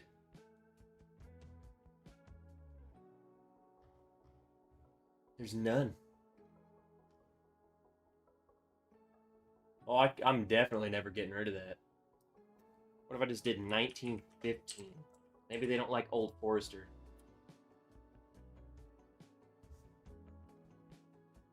Nope. They have a custom, you can do another Old Forester type one, but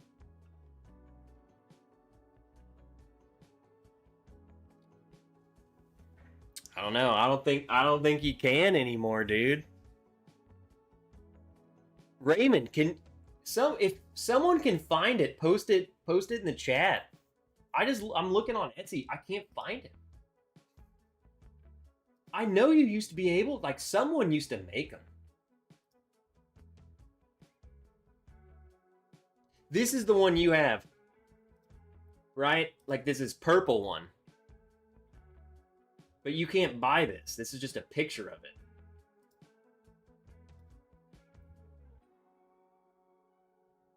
See? Right here is this purple one. See, this is the one I got. But someone sent that to me.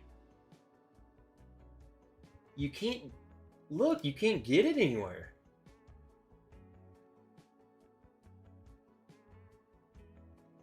It's like, look, there's nowhere to buy it. What is this?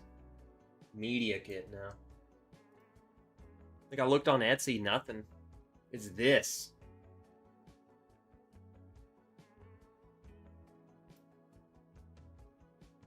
You can't get them anymore, dude.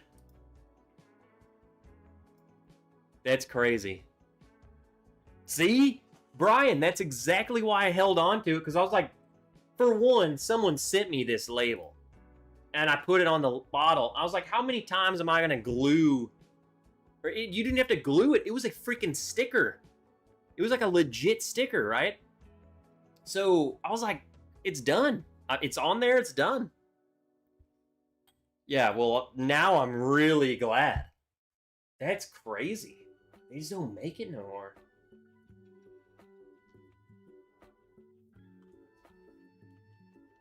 Check your email. I didn't get it from Etsy. Someone sent it to me. One of a viewer sent it to me.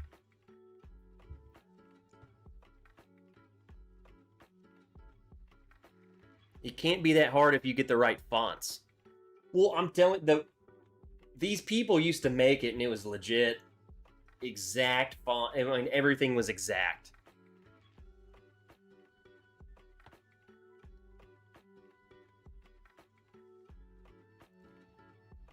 They add real honey to the bourbon, so it's not fake honey, it's fake bourbon. I don't care what you call it, it's good.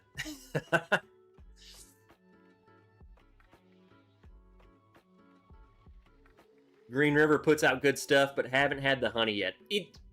It's not going to be your first grab. Like, if you buy it, it's not going to be your new favorite thing. But for 26 bucks, I enjoyed it. I thought it was totally fine. Different. I enjoyed it. The funnel spider could be a problem. Maybe that's what I was thinking of.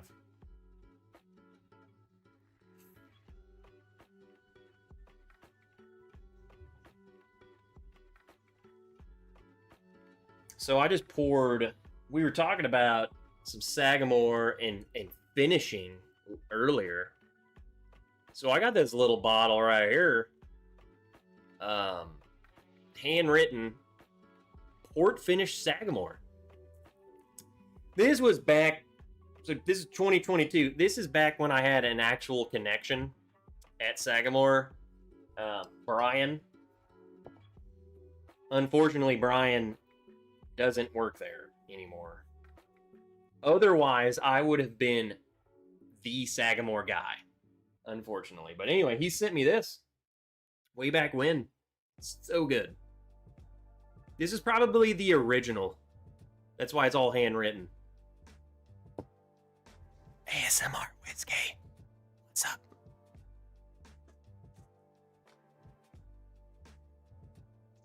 Poured a Russell Reserve Thunder Chicken pick out of Denver. Down to a heel. Excellent.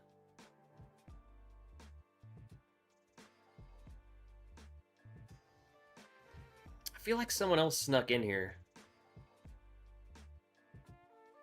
If you snuck in here and you said hello and I didn't say hello to you, let me know. Say, Trev, you're an idiot. David Smith, I see you. If I missed you, if I ever miss a comment, retype it. Or if you say, hey, what's up? And I don't say, hey, what's up? Then retype and say, Trev, you're a moron. You dumb idiot, say hello to me. And I'll say hello.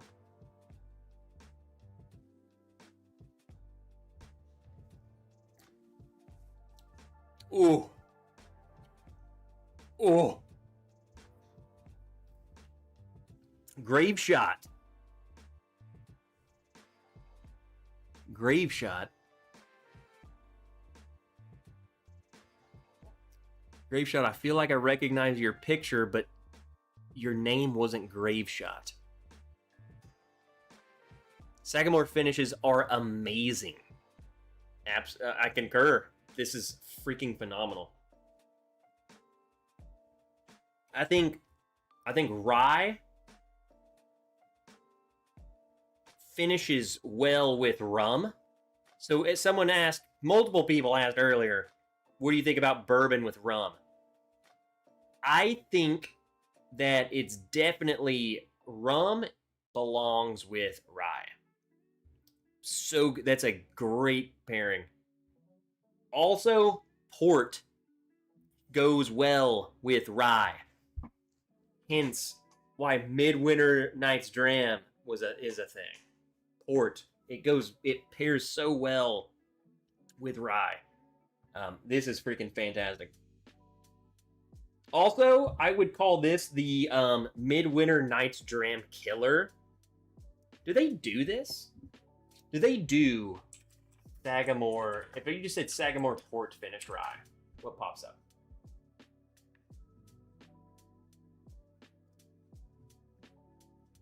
Can I buy this? No. Check availability. Get an address. Enter address. I'm gonna enter my neighbor's address so they don't, like, find me.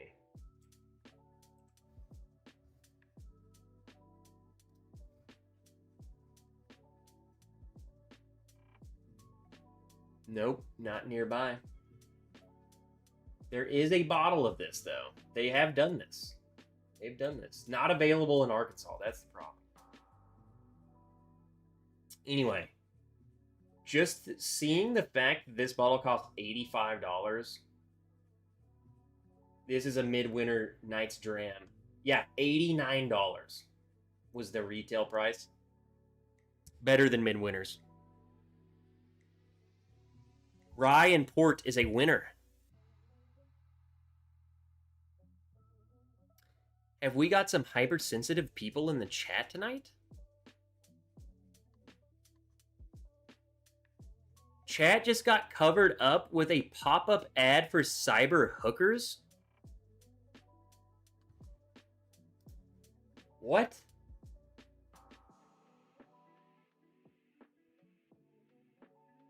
What does that mean?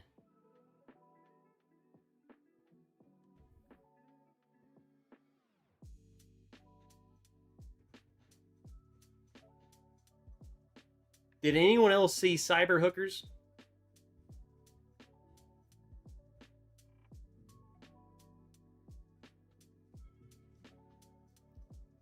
Definitely agree with the Angel's Envy Rye. Or no, definitely agree with the Rye and Rum being a good combination. Love the Angel's Envy Rye. I missed the cyber hookers. Dang, Wilmington's like, dang it.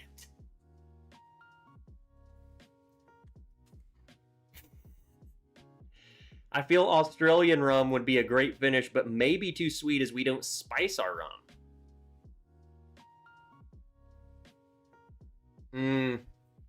I just feel like rum and bourbon just doesn't go. I feel like they conflict too much. I think that's the problem, is the finish needs to be different enough. It needs to be totally different. But it needs to still benefit. It's like, think about it this way. It's like, see, that's not even a good example. I'm still going to use it. It's like pouring chocolate fudge sauce on top of your chocolate fudge or just chocolate ice cream versus pouring caramel drizzle on your chocolate ice cream. You know, I feel like it blends in too much, whereas this one stands out, but it benefits. It's different. You can tell that we drizzled this on there and it's completely different, but it like does this. I would see there's not even really a comparison. I feel like finishing bourbon in a rum makes it kind of gross. I'm gonna do something for y'all.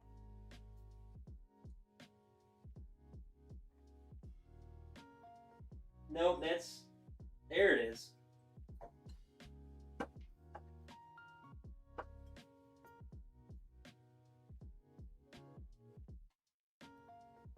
Look how full this bottle is.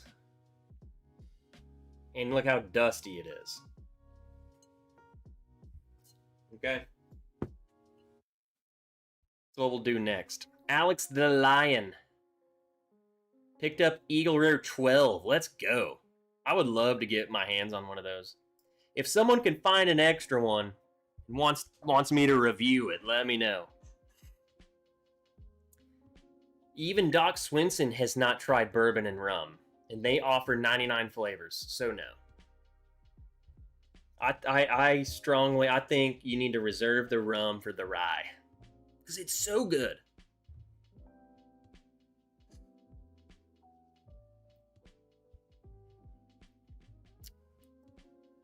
Also grabbed the new Penelope bourbon. Which one? I feel like Penelope's dropping a new bottle every other week.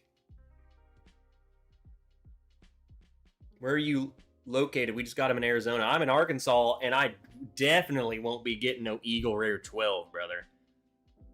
We barely get freaking Jack Daniels, number 7. Okay, nah, we get that. That's a lie. There ain't no way we're getting Eagle Rare 12 here, bro. We don't even get regular Eagle Rare. Any updates on the picks? Dude, no, I think some got delayed. The last update I got was they're freaking like waxed and being moved. So maybe it's just, maybe it takes longer than I think it should. Maybe, I don't, that's where we're at. But it's gonna be ready to go. Like they're freaking ready. As far as like the liquid being in a bottle to be consumed. So I think it's on all the other side. What up, Jay? With all this talk of Sagamore, I think I'm gonna pour a Suggetmore. Dude, I have one bottle left of the Suggetmore. And there ain't no way I'm opening that sucker. I don't know, maybe when I have a kid or something. That's such a good pour, dude. And it was like early on. I feel like that was one of the first picks. I don't even remember what our first pick was. I don't remember the order of them. But that was like the one that was like, dude, what the heck how did we get this? Like, this is so good. It was the first time where compared to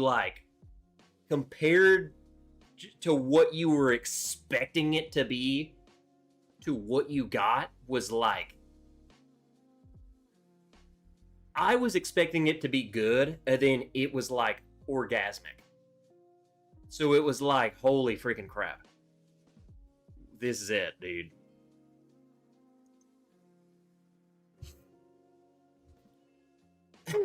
My wife just brought me home Panda Express. Do you have one in Arkansas? Do we got Panda Express? I think we got Panda Express.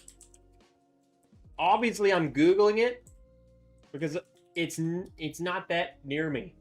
Yes. But let me tell you, so the closest one to me, just judging by this quick little map here, is about 40 minutes away. There's one by where I work. I didn't even know that. I'm not even on that side of town. The town I work in has a Panda Express. I'm never over there. I'm only there to work. Yeah, we got Panda Express. I've had Panda Express. I love Panda Express. Asian style food is probably my favorite food.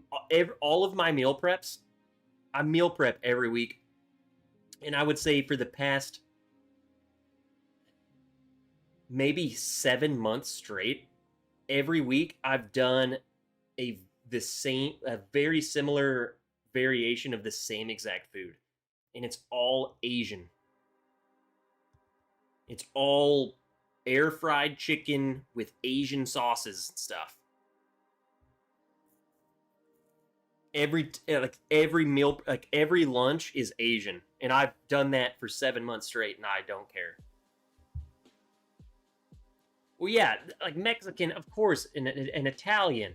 Like, yeah, I love it. I love it.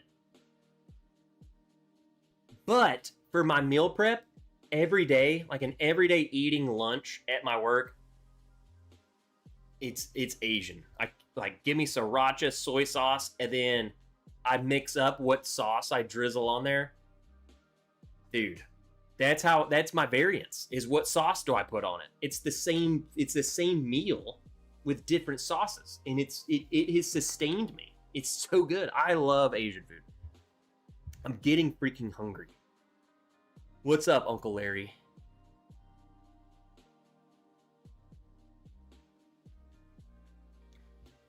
Alex the Lion, love me some tacos.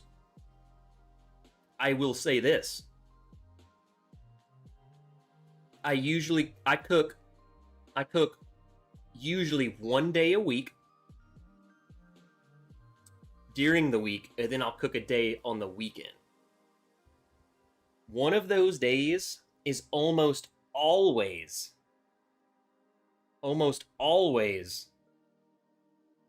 tacos. I will grill chicken and make chicken tacos. And we got a Mexican restaurant right up the road. Their sauce is the best. So these people, I don't eat their food. I go and order their salsa. I walk in their restaurant and say, I need a to-go order, please. And they're like, okay, what can I get you? I'm like, salsa. And that's it.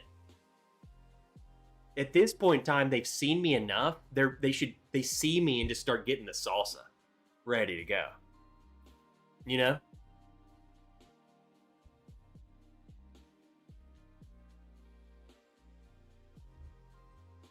God, now I want some tacos. I might do that tomorrow. Haven't had tacos this week. But see, we had enchiladas this week. Miss Wrench made enchiladas. So then I'm like, well, then I don't want to do tacos. I want tacos when I'm kind of craving the taco, you know? Like maybe next week. And then it's like, then it just hits. You know what I'm saying? I made some birria. I haven't done that. My wife DoorDashed us Panda Express no more than 20 minutes ago. Bro, half of y'all are in. Someone said that. We're all on DoorDash scrolling now, dude. You guys are all freaking drunk. Like, God dang, I'm hungry.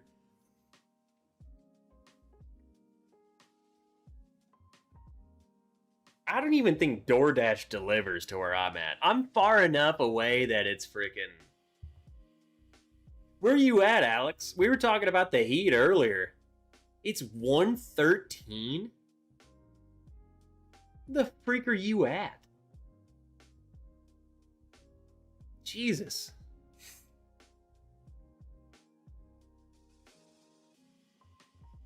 Also, where you're at, Eagle Rare 10 is flooded.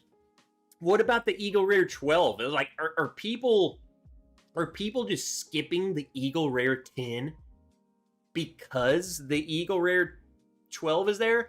Or is Eagle Rare 10 so abundant that no one gives a crap? And then Eagle Rare 12 shows up and they're like, oh my God, I gotta get it.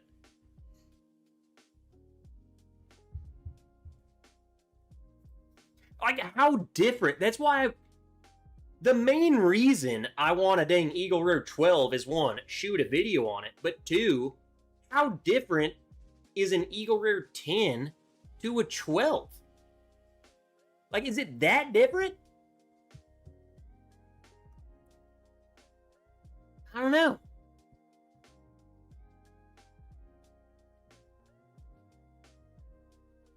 I mean, it's like, it just makes me feel like, they're freaking just doing this just to keep building hype. Whereas it's like, it's the same stuff. It's like basically the freaking same. Maybe they got an abundance of 10-year Eagle Rare. No one wants to buy it. Well, let's just I just let it age a little longer and trickle it in, and then people are going to lose their minds over it again. This isn't a huge jump. It's not like it's like Eagle Rare 6-year, and then all of a sudden, yeah, guess what, guys? We're dropping a 12-year. No, we're dropping a 2-year older version. Like, let me put it this way. If it was Eagle Rare was normally 6 years old and they dropped an Eagle Rare 8, would people still be as hyped for it as they are for the 12-year? Ask yourself that. If Eagle Rare was normally 6 years old, and then they dropped a brand new Eagle Rare 8, would you be like, oh, I've never seen anything like it? No. It's kind of like, I feel like the 12 is a trigger. That's a trigger age in the bourbon world. I feel like if something's 12 in bourbon, it's like,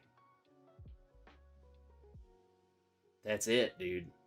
To me, that's the money spot. 12 is the money spot of bourbon, to me. I would say, I would push it a little bit, 12 to 14. But most safe option, 12.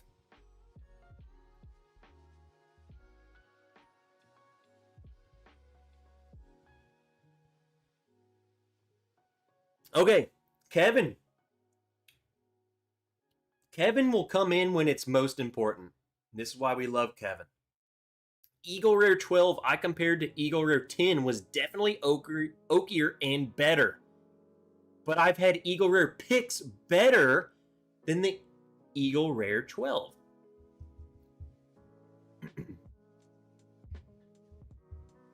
And this is why Kevin is who Kevin is. Just drop straight facts. I work out of Tucson. So you're in Arizona too. I literally almost said you're from Florida too. I don't know why. E.H. Taylor is flooded here in Chicagoland. Pretty easy to find Eagle Rare 10. Haven't seen 12 around.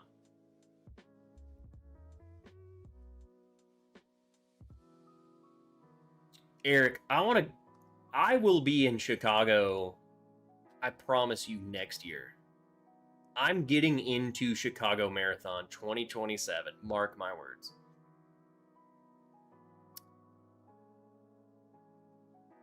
I saw a pallet of E.H. Taylor small batch in a grocery store a few weeks back. Eagle Rare 10 is still hard to find here.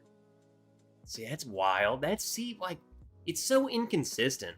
It's weird how it works. We don't get any of it.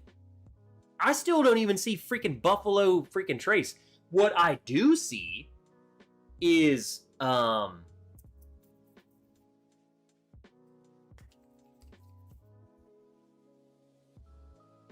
are they freaking called? Benchmark. We've got all of the benchmarks. So we have the whole lineup of Benchmark. But we don't get regular Buffalo Trace? Are you kidding me?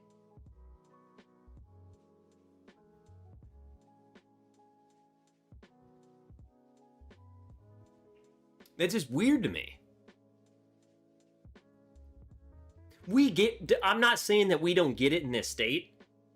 I feel like we get it in such low quantities that every store that gets it tries to bundle it with something. Hey, we have Buffalo Trace, but you gotta buy this bottle with it. Or we got a Weller Special Reserve. And you gotta bundle it with this bottle, which is fine, but I'm also like, dude, I actually don't really even want the Weller Special Reserve. So it's just weird. And no, Alex says, do your grocery stores have spirits or just beer and wine? At least in my local, Alex, I might blow your mind. I live in what is called a dry county. I don't know if you've even ever heard of that. My Walmart doesn't have anything. If I want alcohol of any kind, I have to drive to the next county, which, thank the Lord, is literally right there. Here's county line. Okay, over here, this is my town. Here's Walmart right here. Walmart's about like right here, right here. County line, liquor store.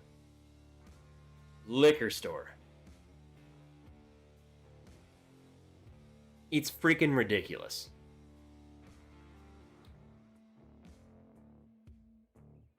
It's insane. Now, I think so.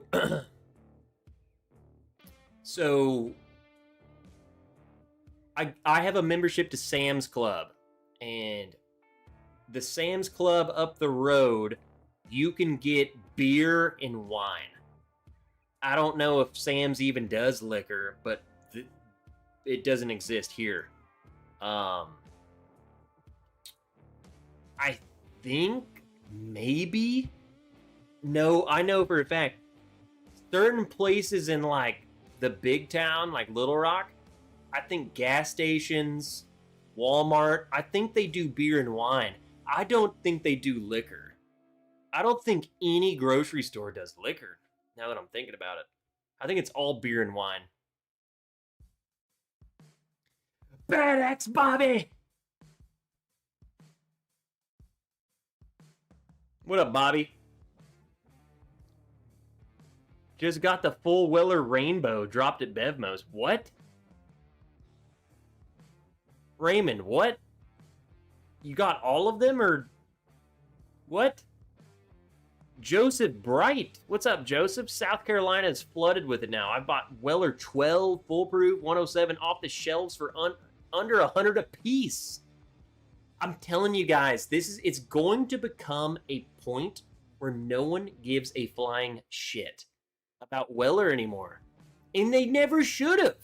The problem is that it was so hard to get for all of these years for no freaking reason. They're good. But guess what else is good? Half of the other stuff on the shelf's good. Weller is no better than any other bottle. I'm talking the good stuff. 1920, 1910, Elijah Craig Barrel Proof, Knob Creek 12. It's just sitting there. You telling me Weller 12's better than Knob Creek 12? Personal opinion. So maybe. But I think the general consensus is Knob Creek 12 is a way better bottle than Weller 12 is. You can't get Weller 12 without selling your left nut. Maybe both nuts. So I think the best Weller is 107, and I have had to smuggle every bottle I've ever owned from another state, which is crazy. We get some Buffalo Trace trickling in slowly, trickle on in. Buffalo Trace trickling in. I think the days are over, man. What up, Joe Thompson? Do push-ups. Freaking nerd. They selling Buffalo Trace under MSRP in Chicago. Seen it yesterday for $26.99. See? Alcohol on Sundays? No. Absolutely not. We don't have the lottery, but we have plenty of allocations in Alabama. Are we in the consensus? I feel like the bourbon, the bubble, is popping.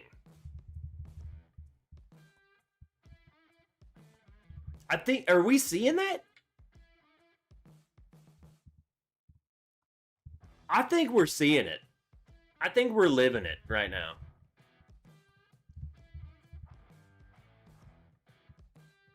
Four Roses. Alex the Lion just says Four Roses. I agree. I don't even know what you mean by that, but Four Roses, absolutely delicious. I got the Penelope 18-year-old off the shelf today for 110, cracking it out. Let's go. Oh, the American light whiskey. I was like, what the freak is ALW?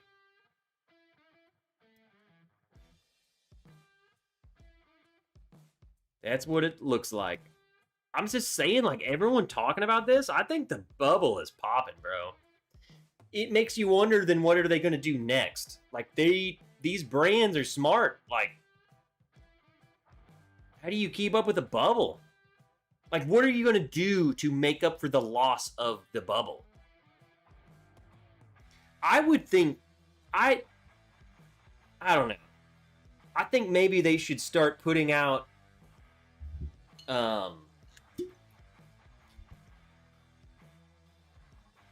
like bottles, rebrand bottles, not rebrand them, but like, Jim Beam did the Winter Reserve, and it was different, but it was not anything extraordinary. It was something fun and different and new to go and get, and it was good. Like, I think you need to put out more products that are available to people at a very affordable price. The day of spending $250 for a freaking 12-year-old bourbon is over. It's dumb. I think people are realizing, like, you're just gouging us. So, if Knob Creek can put out a 12-year-old bourbon for $70, then I would not trust any other bottle that's age stated 12 years old that's over $70. Like, there you go. What up, Joe? Crayon eating, son of a gun. Here you go. Someone asked earlier, rum bourbon. Rum finished bourbon. Here you go. I'll tell you what I think about rum finished bourbon right here, right now. Eric G, while we're here, and we didn't ask, but I'm going to ask because I don't care. What branch did you serve in?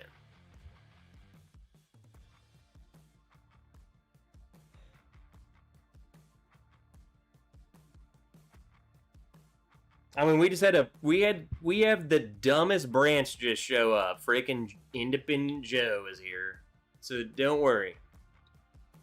He's already eaten all of the crayons. You're fine.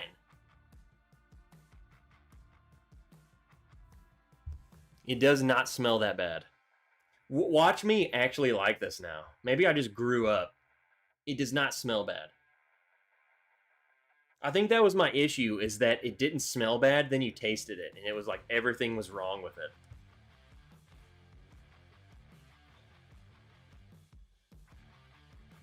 It's a little grainy, but it's also Breckenridge, so it's not that old of a whiskey. Especially, I mean, what is it, 4 years old, 5 years old? So it's going to be a little grainy. Does not smell bad. Not terrible. Not great, not terrible. Trev loves nutty whiskey. Yes, I love the nuts. No Martinez just snuck in here. No Martinez. Are you new? I don't know Martinez. That's a name I don't say often. Just picked up Old Granddad 1147 year from Costco, Chicago suburbs. Well, let us know how it is. No Martinez. What's up, No? Viking Bourbon. I've been reading your stuff. I don't think I said it. What's up? Freaking nerd. I think the bubble already popped and it's just still going down. I think so too. Hopefully a buyer's market for the next few years. Stock up.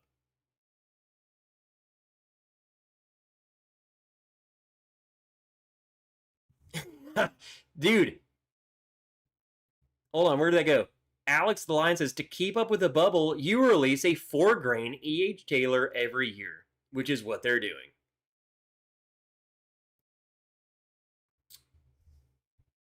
Eric G was in the Army. Yeah. Bad Axe Bourbon, Air Force. Bobby. Dude. I didn't realize he was such a freaking loser.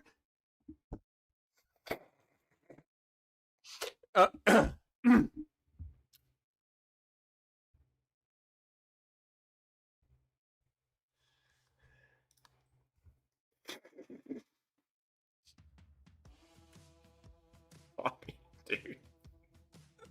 I would never say that again. Oh my god. Oh. I'm just kidding, bro.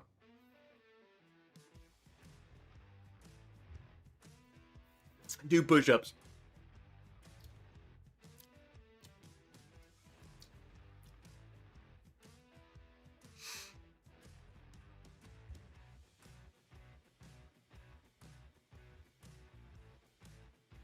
Guys.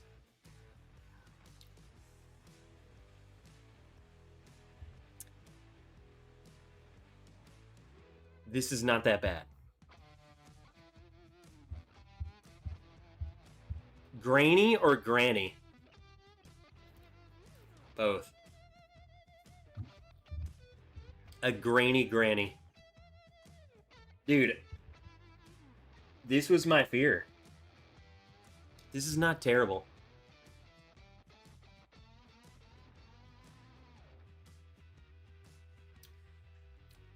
It's not good.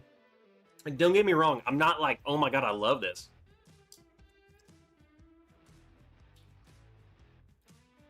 It might be so old.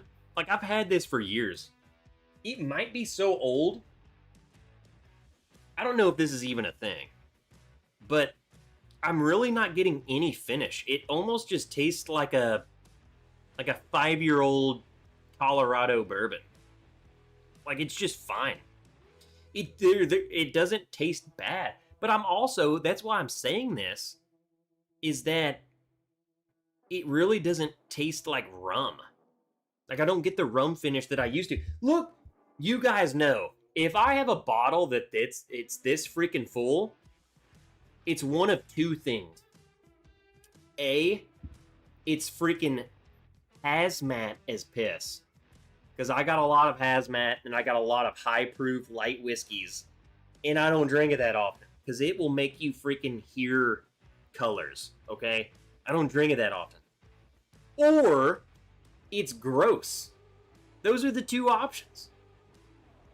So it's either something crazy that I have, which a lot of this shelf is the crazy. This is crazy shelf right here. A lot of it's full. There's a reason why I pulled this bottle from down there somewhere. And it's not coming off as bad. What if I shake it up? What if it was flavored? Look at that. That don't look right. Why does it look like that? Dude, did they flavor this? Did they freaking flavor this?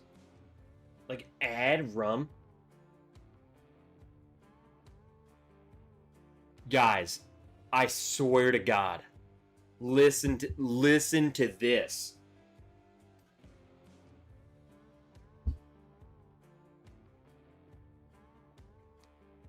Blended bourbon finished in rum barrels with natural flavors added. Dude, I just shook it up.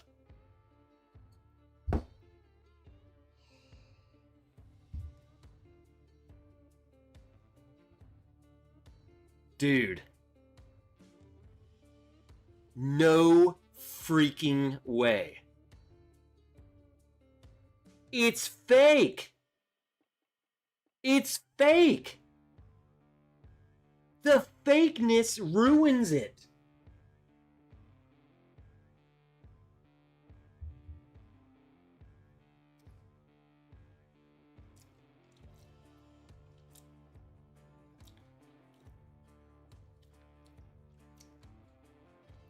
See?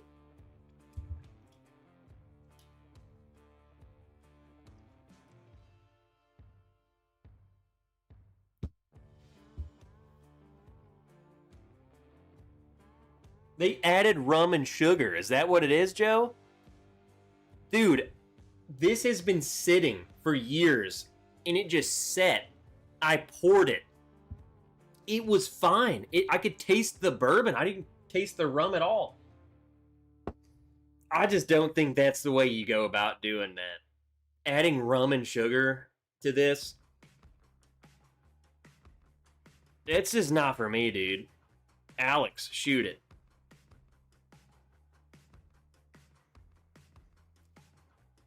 Mix it with Malort.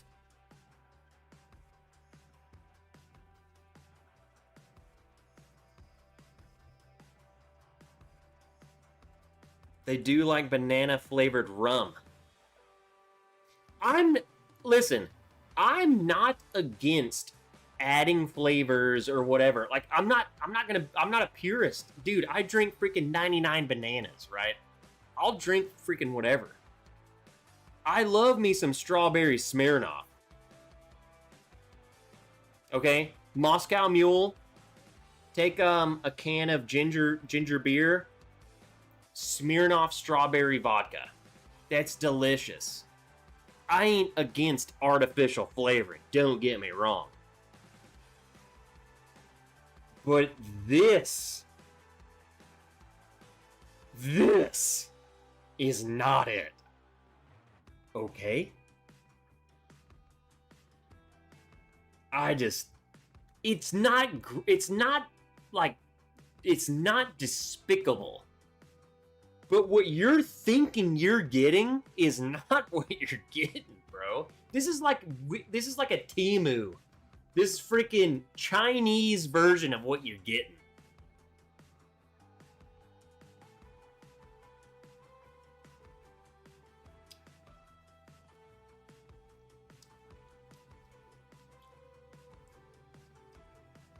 I don't like it.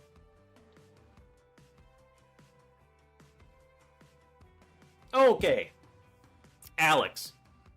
$2 to shoot it, dude? What do you think? What do you think? I'm freaking broke? You think I need the $2? Yeah, dude.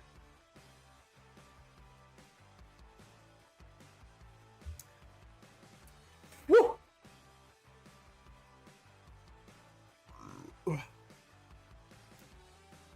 Thanks, Alex.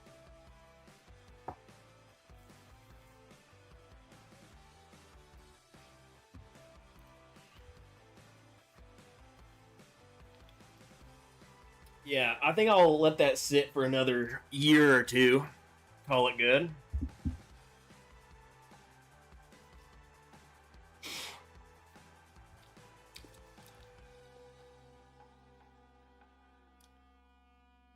Have you seen mango lately?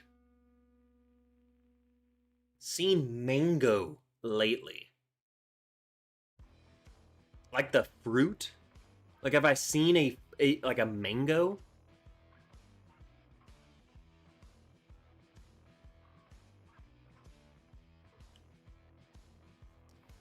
Oh, wandering mango. No, I haven't. Now that you say that, it's been a little bit.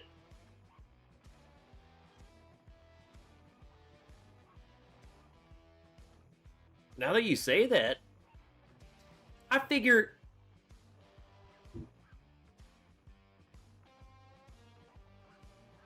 Did y'all hear that?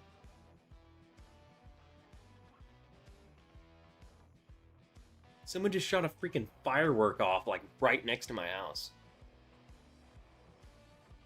It's either A, that's a firework, 2, we're going to war, and I'm gearing up, or 3, there's going to be a new Netflix documentary about a murder, and it's someone right next to me. So you'll see me in the footage, because I'll be looking. I'm like the guy, like, walking around. Like, hey, what the freak is that?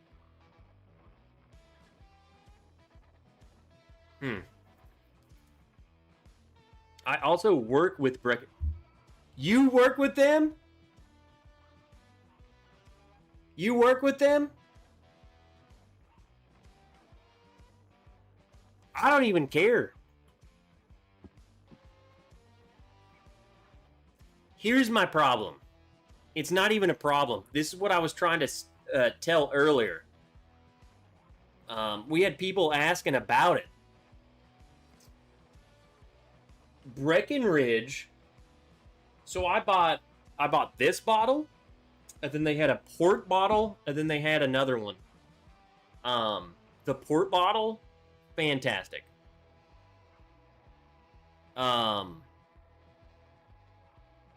One of the other Breckenridge bourbons I had, great.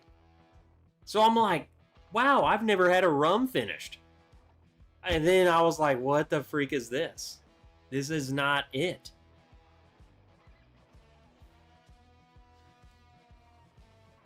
So no, I stand by it.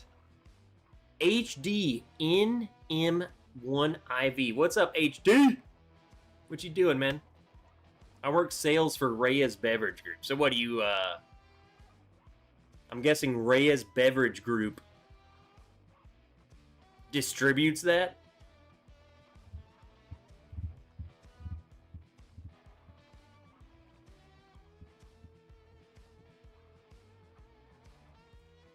It was Willow.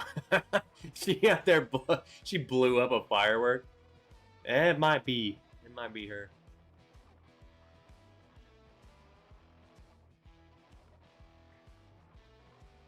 Work with RNDC. What is that?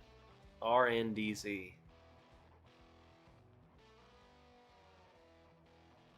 I'm a bit buzzed. You can't give acronyms to me, bro. Breckenridge Dark Arts is a fantastic malt whiskey, though it's pricey. I feel like anything Dark Arts is pricey. Man, I feel like the age of, if you're a brand and if you're, I wouldn't even call it entry, but like the lowest priced thing you have is like $90, you're dead. Your brand is over. I'm thinking like, I'm specifically like Old Saint Nick, stuff like that. Like everything you have is like $100+. You're not surviving this. There's no way. You're freaking done. You're out. Wilmington. Maybe I'm... You can't rely on a human being. Let's just go ahead and say a woman. An attractive, smart woman. To save you from...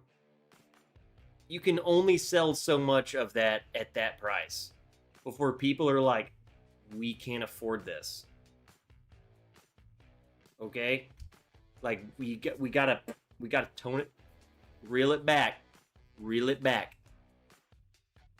Make this accessible.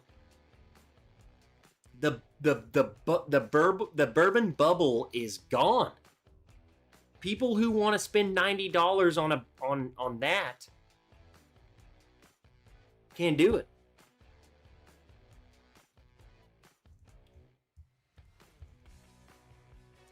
And yes, Barrel King. I see what you're saying, Joe. I see what you're saying, but I cannot see this. Give it another year or two. I guarantee you they're going to be struggling too. There's no way.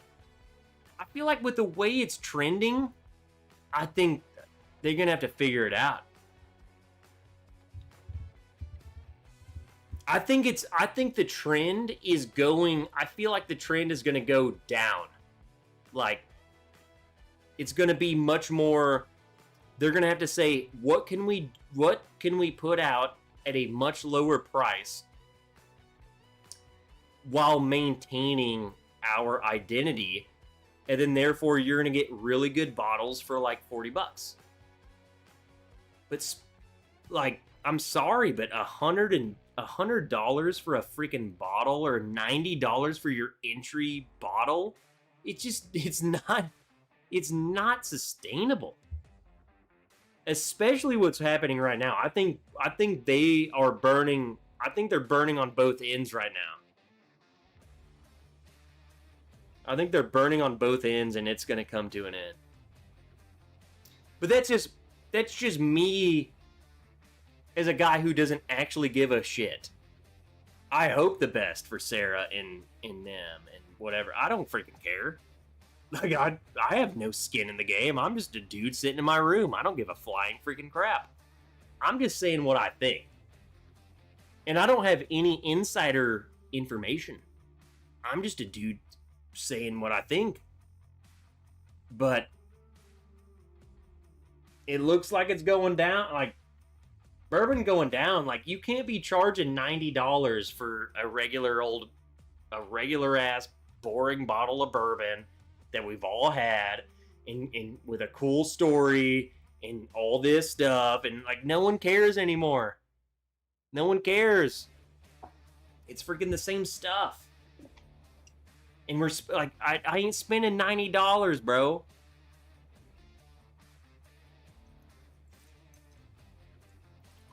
Like, give me something good. What tastes good? I want to taste something good. And I don't want to... Dude, I work for a living, and I come home. And I got to put food on the table. So what can I buy that's cheap and good? That eliminates your... I'm going to tell you... Can I say something without being mean? Because I'm not mean. I am mean. I hate people a lot. But It's Bourbon Night are my favorite people. They were the first... That was the channel that got me into this brand. They got me into bourbon. Okay? I have their balloon. If you don't know what I'm talking about, then you haven't been in this long enough. But I'm sorry. I haven't... For one, we don't get dark art stuff here. Two, it's too expensive. It's all there is to it. I don't know what else to tell you.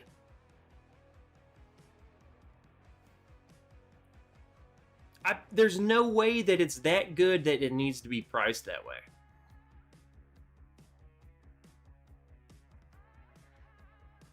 And I get it that they're smaller and they're craft or whatever, but like this, the bubble is bursting. And as long as Knob Creek 12 exists for $70, then you got a hard argument against me. Try and explain anything that you have. Put it up against Knob Creek 12. And then if you can't beat it, then you, as a brand, need to reevaluate what the hell you're doing. Because you're not going to survive this. Period. There you go. Hire me.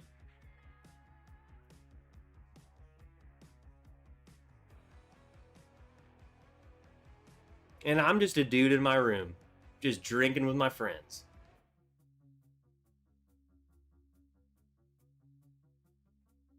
Just saying. I'm just saying.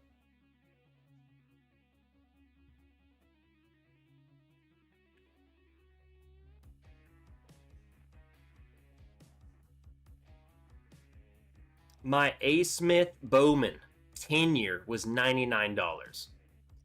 Well, there's certain bottles out there that are $120 and they're non-age dated. So it's like, what the frick are we doing? Like, you know what I'm saying? Like, there's so many bottles out there that it's like, it's a clear as day cash grab. And I'm like, the more and more I get into this, it's like, it's kind of like, I see what the hell you're doing and I don't like it. Like I feel like you're just ripping people off. And it makes me like the other brands that are like, that's why I'm going back to the Knob Creeks and all these other guys. It's like, dude, it's affordable in a good age and it's a good flavor. Like, I shouldn't even left you in the first place. I saw the grass isn't greener on the other side. Sometimes you just got to go back. Any marathons in the future? Independent Joe, I'm on week 3 of marathon training. I am running a marathon this fall.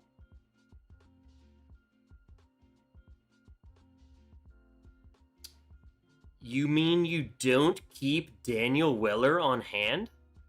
Yeah, I got it right here.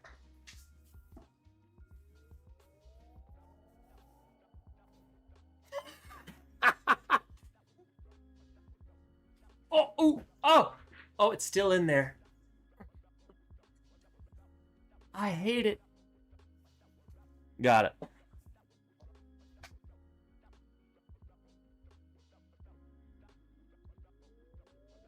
Trev just opened up with a saw. Full cyclic, baby. Cyclic. Blue run is the definition of cash grab. Name me. Again, you can't say that this stuff is bad.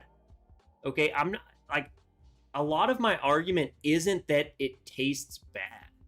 Like, a lot of brands have really good tasting bourbon, but it's so overpriced that there's no way they're going to survive the bubble burst, because people don't want to freaking pay that. They want a good bottle at $40 or below, $60 and below. Spending like 90, 120, 300. It's like, it's not, it's done. It's old. No one gives a shit. Like, give us something good. I don't need great. I don't know what your example of great is, but give us something good for $40 that's there. And maybe make a limited release, but it's $40. Make it just like, that's why I loved the Jim Beam Winter Reserve so much, was because it's a $20 bottle. It's $20.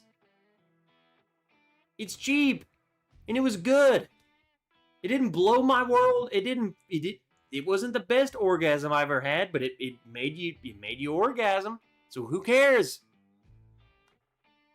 $20. It was good. We need more of that. So it was different. It was different from their typical lineup, and it was good. We need more people, instead of figuring out, how do we charge $450 for a bottle, is what I feel like they're all thinking. What they should be thinking is, how do we make a bottle that's $30 that's freaking good and different from the other bottles we already have on the shelf? That's what they should be thinking. And if they can't do it, then guess what? You should probably end your freaking brand. If you're that dumb, you can't figure something out, then you don't deserve to be a company. Or fire every single person who can't figure it out. You see what I'm saying? Get someone else in there. HD.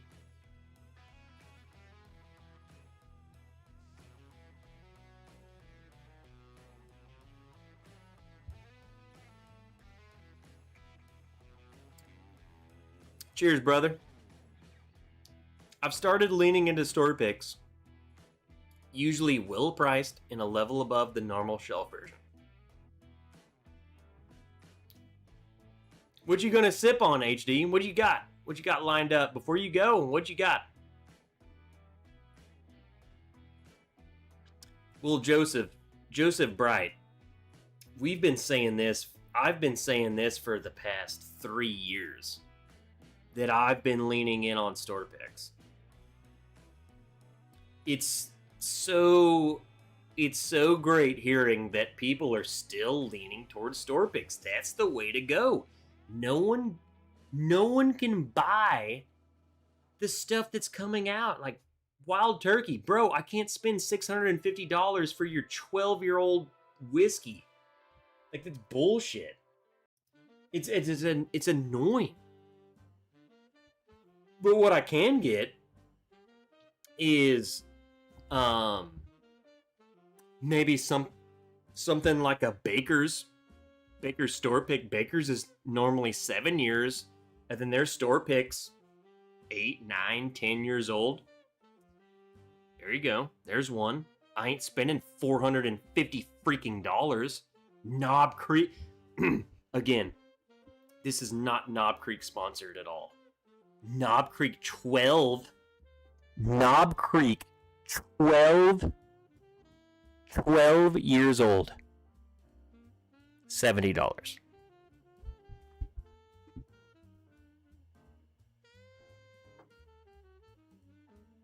Okay. Let's wrap it up. Knob Creek Blenders Edition. That's better than half the bullshit on the market.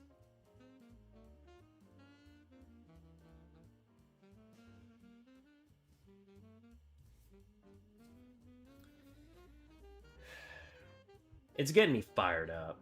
Y'all get me fired up.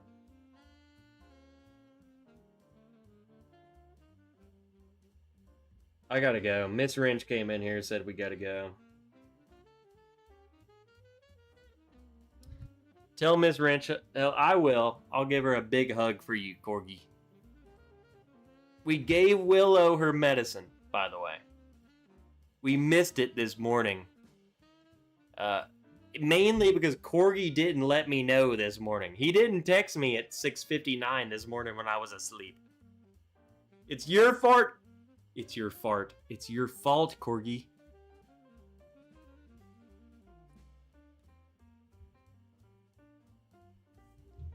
Corgi, what are you doing?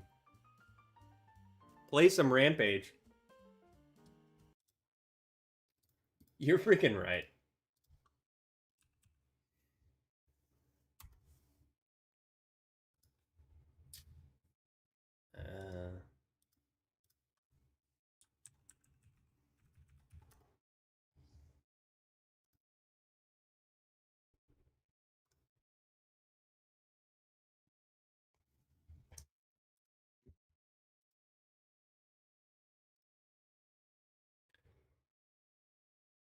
Hold on. I gotta re-log in. The heck?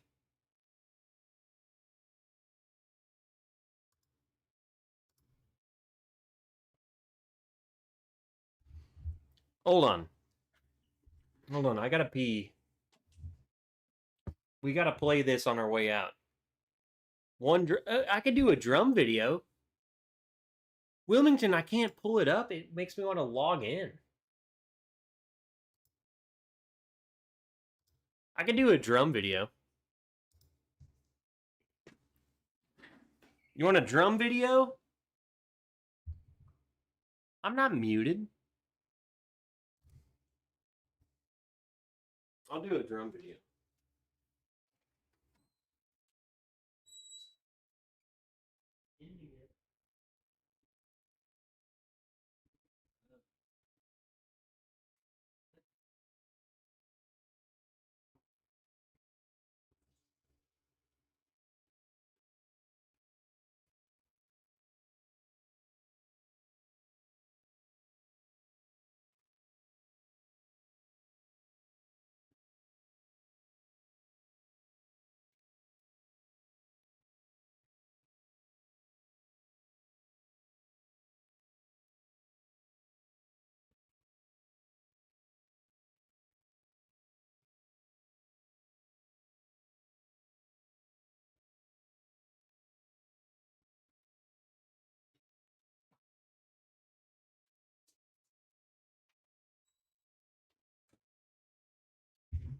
All right, who's still here? We got anyone?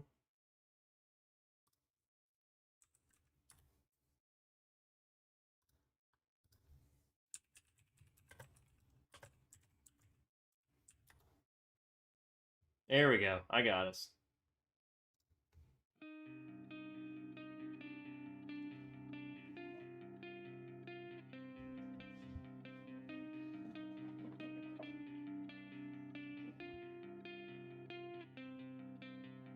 Thanks for the stream. Go enjoy time with Miss Wrench. Maybe some popcorn and a movie. What are you talking about? We're going to sleep. She's asleep right now. She came in here and told me get the hell off this. But I told her one more song. That means one more pour, and then we're done. We're getting off. But she already asleep. Protect Willow at all cost. Here you go. Wilmington wanted this, so we're doing it.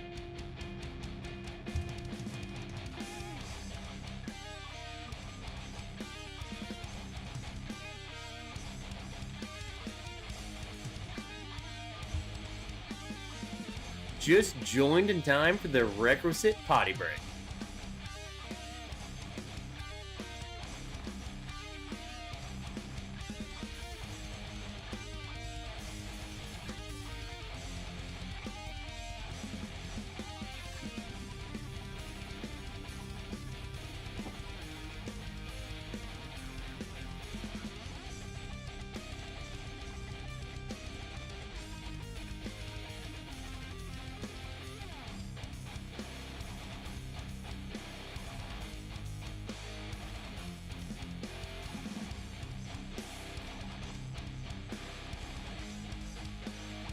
You know what? I'm just gonna pour it.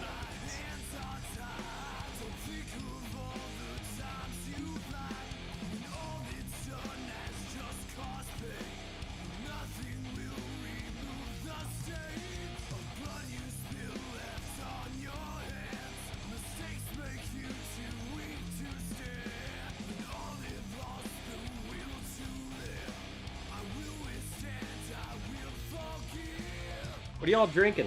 What do y'all got? Y'all got about 5 minutes. What do y'all got? Going to Vans Warped Tour tomorrow.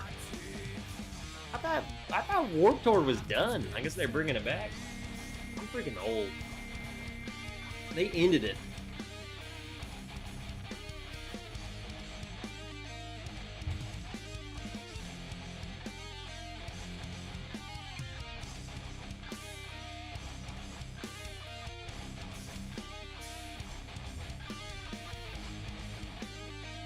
Man, I wonder if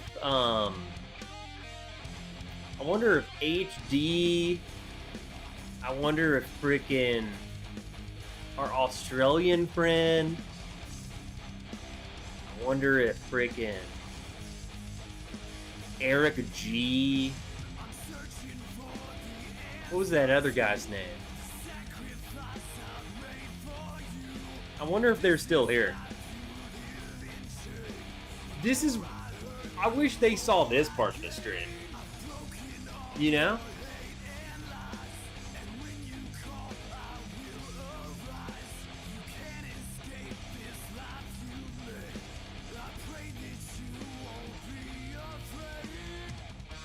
Knob Creek Single Barrel 120 proof. Cheers. Let's go, guy.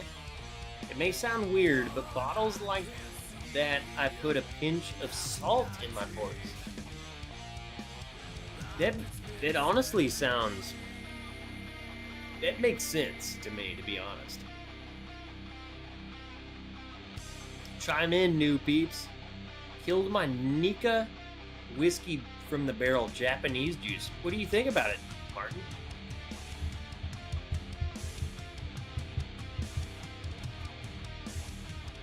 The downslide. DMC, what's up, brother?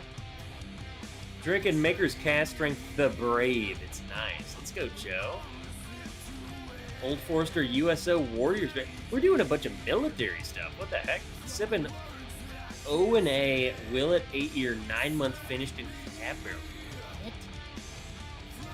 Joe, what is that? That sounds absolutely amazing. Will it finished in cab? That sounds amazing.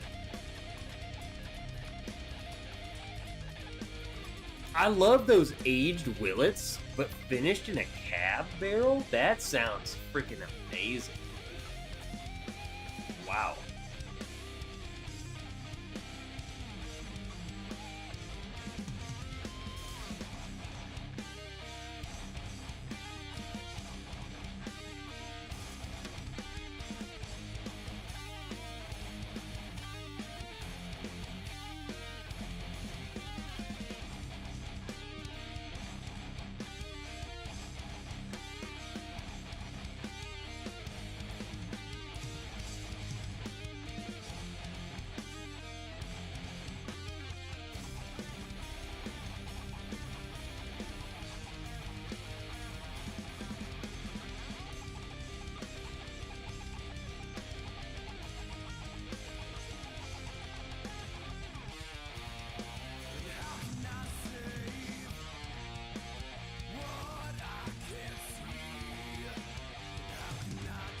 Heck yeah.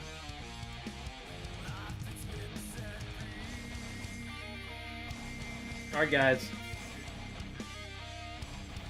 Do you... Caesar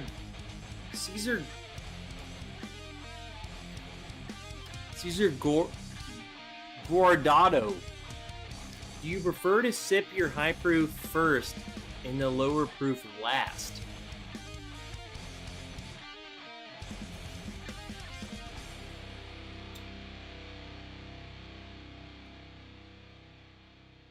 I will call that the perfect last question of the night. Because we got to go.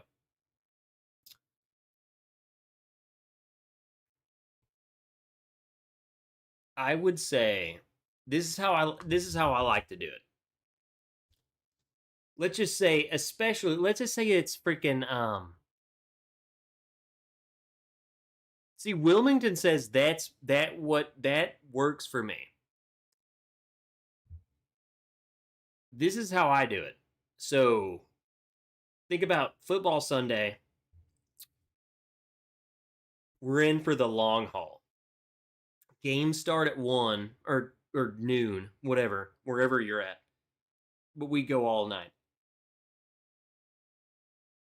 If I'm doing something like that, then I would definitely I'll pour a freaking low proofer, 90 proofer, and we're just watching these bullcrap games that no one cares about, aka my Browns. We're watching the Browns. I'm watching the Browns. I'm the only guy. Yeah,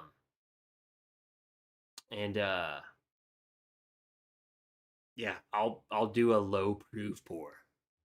And then during the game that I'm really interested in, I'll pour what I care most about, and it's the high proof bottle. That's the one I want to drink, right? Like that's the one I've been waiting on drinking. So I'll do that one.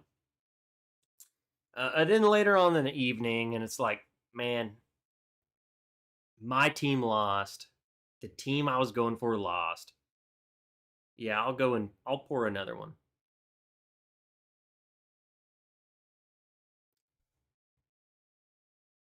Typically, a stronger proof is less watered down and is more complex. So I feel like you enjoy strong pours after low proof more than vice versa.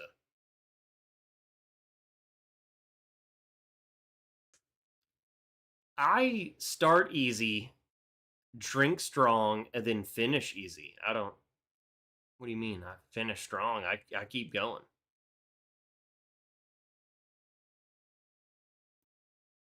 I'll have another one. Like, what are we doing? My team just lost. I'm about to pour something else, and I'm already drunk. But then like I'm not so gone that I can realize like maybe I shouldn't pour another 130 proof pour. Right? Like I'm gonna pour an 80 proofer. I'm buzzed. I'm pissed. I'm gonna do 80 proof.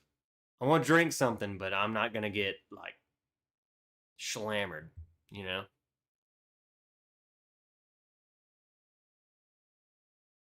But yeah, that's my stance. It depends. Here's the thing, though. Okay. This is the last thing. We got 3 minutes, and I will be out. This stream will be done by 9 o'clock. If your favorite team is playing at noon, that's when you want to be drinking, right? Duh. So I would say 11 o'clock. The drinking starts. My run is done. My workout's done. Hey, it's 11. The sun's out. Freaking, it's acceptable to start drinking. We're drinking. We start drinking. Because by the time the game starts, you need to be buzzed. Because if you watching the Browns at noon, freaking, we gonna need it. There ain't no way we can drink enough to handle the Browns. So it depends on who your team is and when they play. Is my main argument. So, for instance, like you asked that, if the Browns are playing at noon and they're playing the freaking Eagles, freaking, I'm drinking. I'm making mimosas with breakfast. You know what I'm saying? Like, we about to get slammered. Me and the Browns are about to get creamed. Hey man, the Browns may beat the Panthers, my team this year. Yeah, we will. The Browns are going to the playoffs this year. We might even go to the Super Bowl. We're that good. I'll see you on Sunday at 2 a.m. 2 p.m. drunk as piss on a Patreon live stream.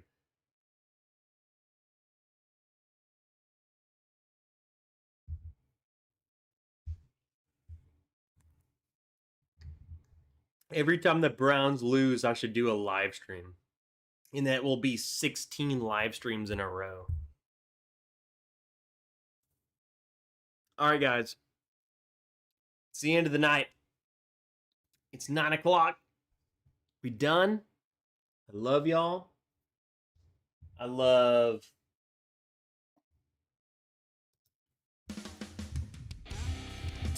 Wilmington, Steve, Corgi, Martin, Guy, Raymond. Love him. Peter. Love him. Please, I live and die every year with the Bills. Peter, we own in this household 2 Bills jerseys. We are Bills fans. Have a great weekend. Kevin, I love you so hard. Take that as you wish. Jay, Martin, Joe. Joe says the Browns are going to suck. Yeah, well, you're freaking dumb. You don't even know ball.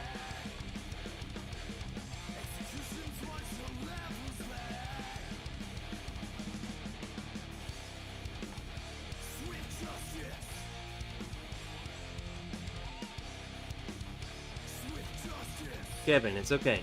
Be confused.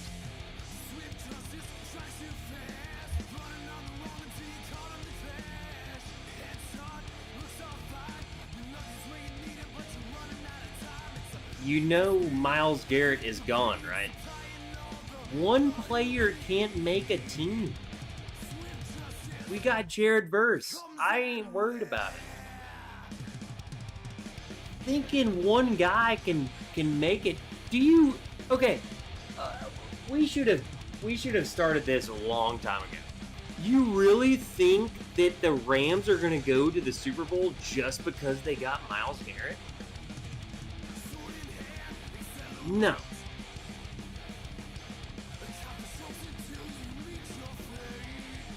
The Browns have a great defense. You can't say we had the great defense. You can't say that the Browns had a great defense only because of Myles Garrett. Why do you think Myles Garrett could have done what he did? The players were good. He could do what he did because he is an elite player. Yes, don't get me wrong. He is next, like he's Hall of Fame. But you can't be that level without a freaking elite defense. Like, you're not just you're not John Rambo killing people on your own. It's not how it works. So I think, are we going to be as good as we were last year? I don't know. Our defense is full of rookies that are elite. Schlesinger, elite. Okay? If you put a guy in who is as good as Jared Verse is, are the Browns going to have 77,000 sacks on defense? No. Not a chance. But that's all Myles Garrett was. I think you guys are I think you're overthinking this. I think the Browns defense is going to be elite.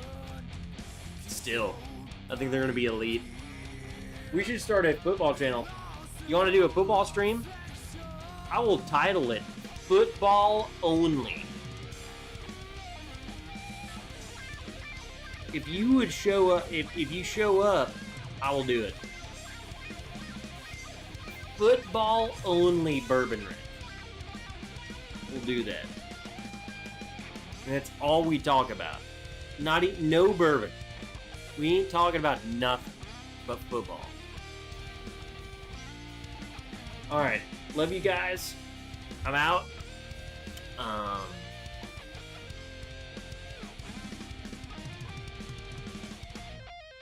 Every Sunday? Okay. Every Sunday.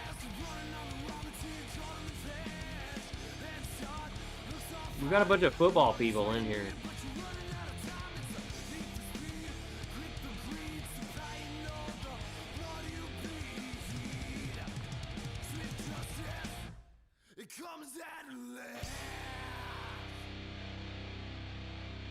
Alright guys, love y'all. I'll simply see you next time.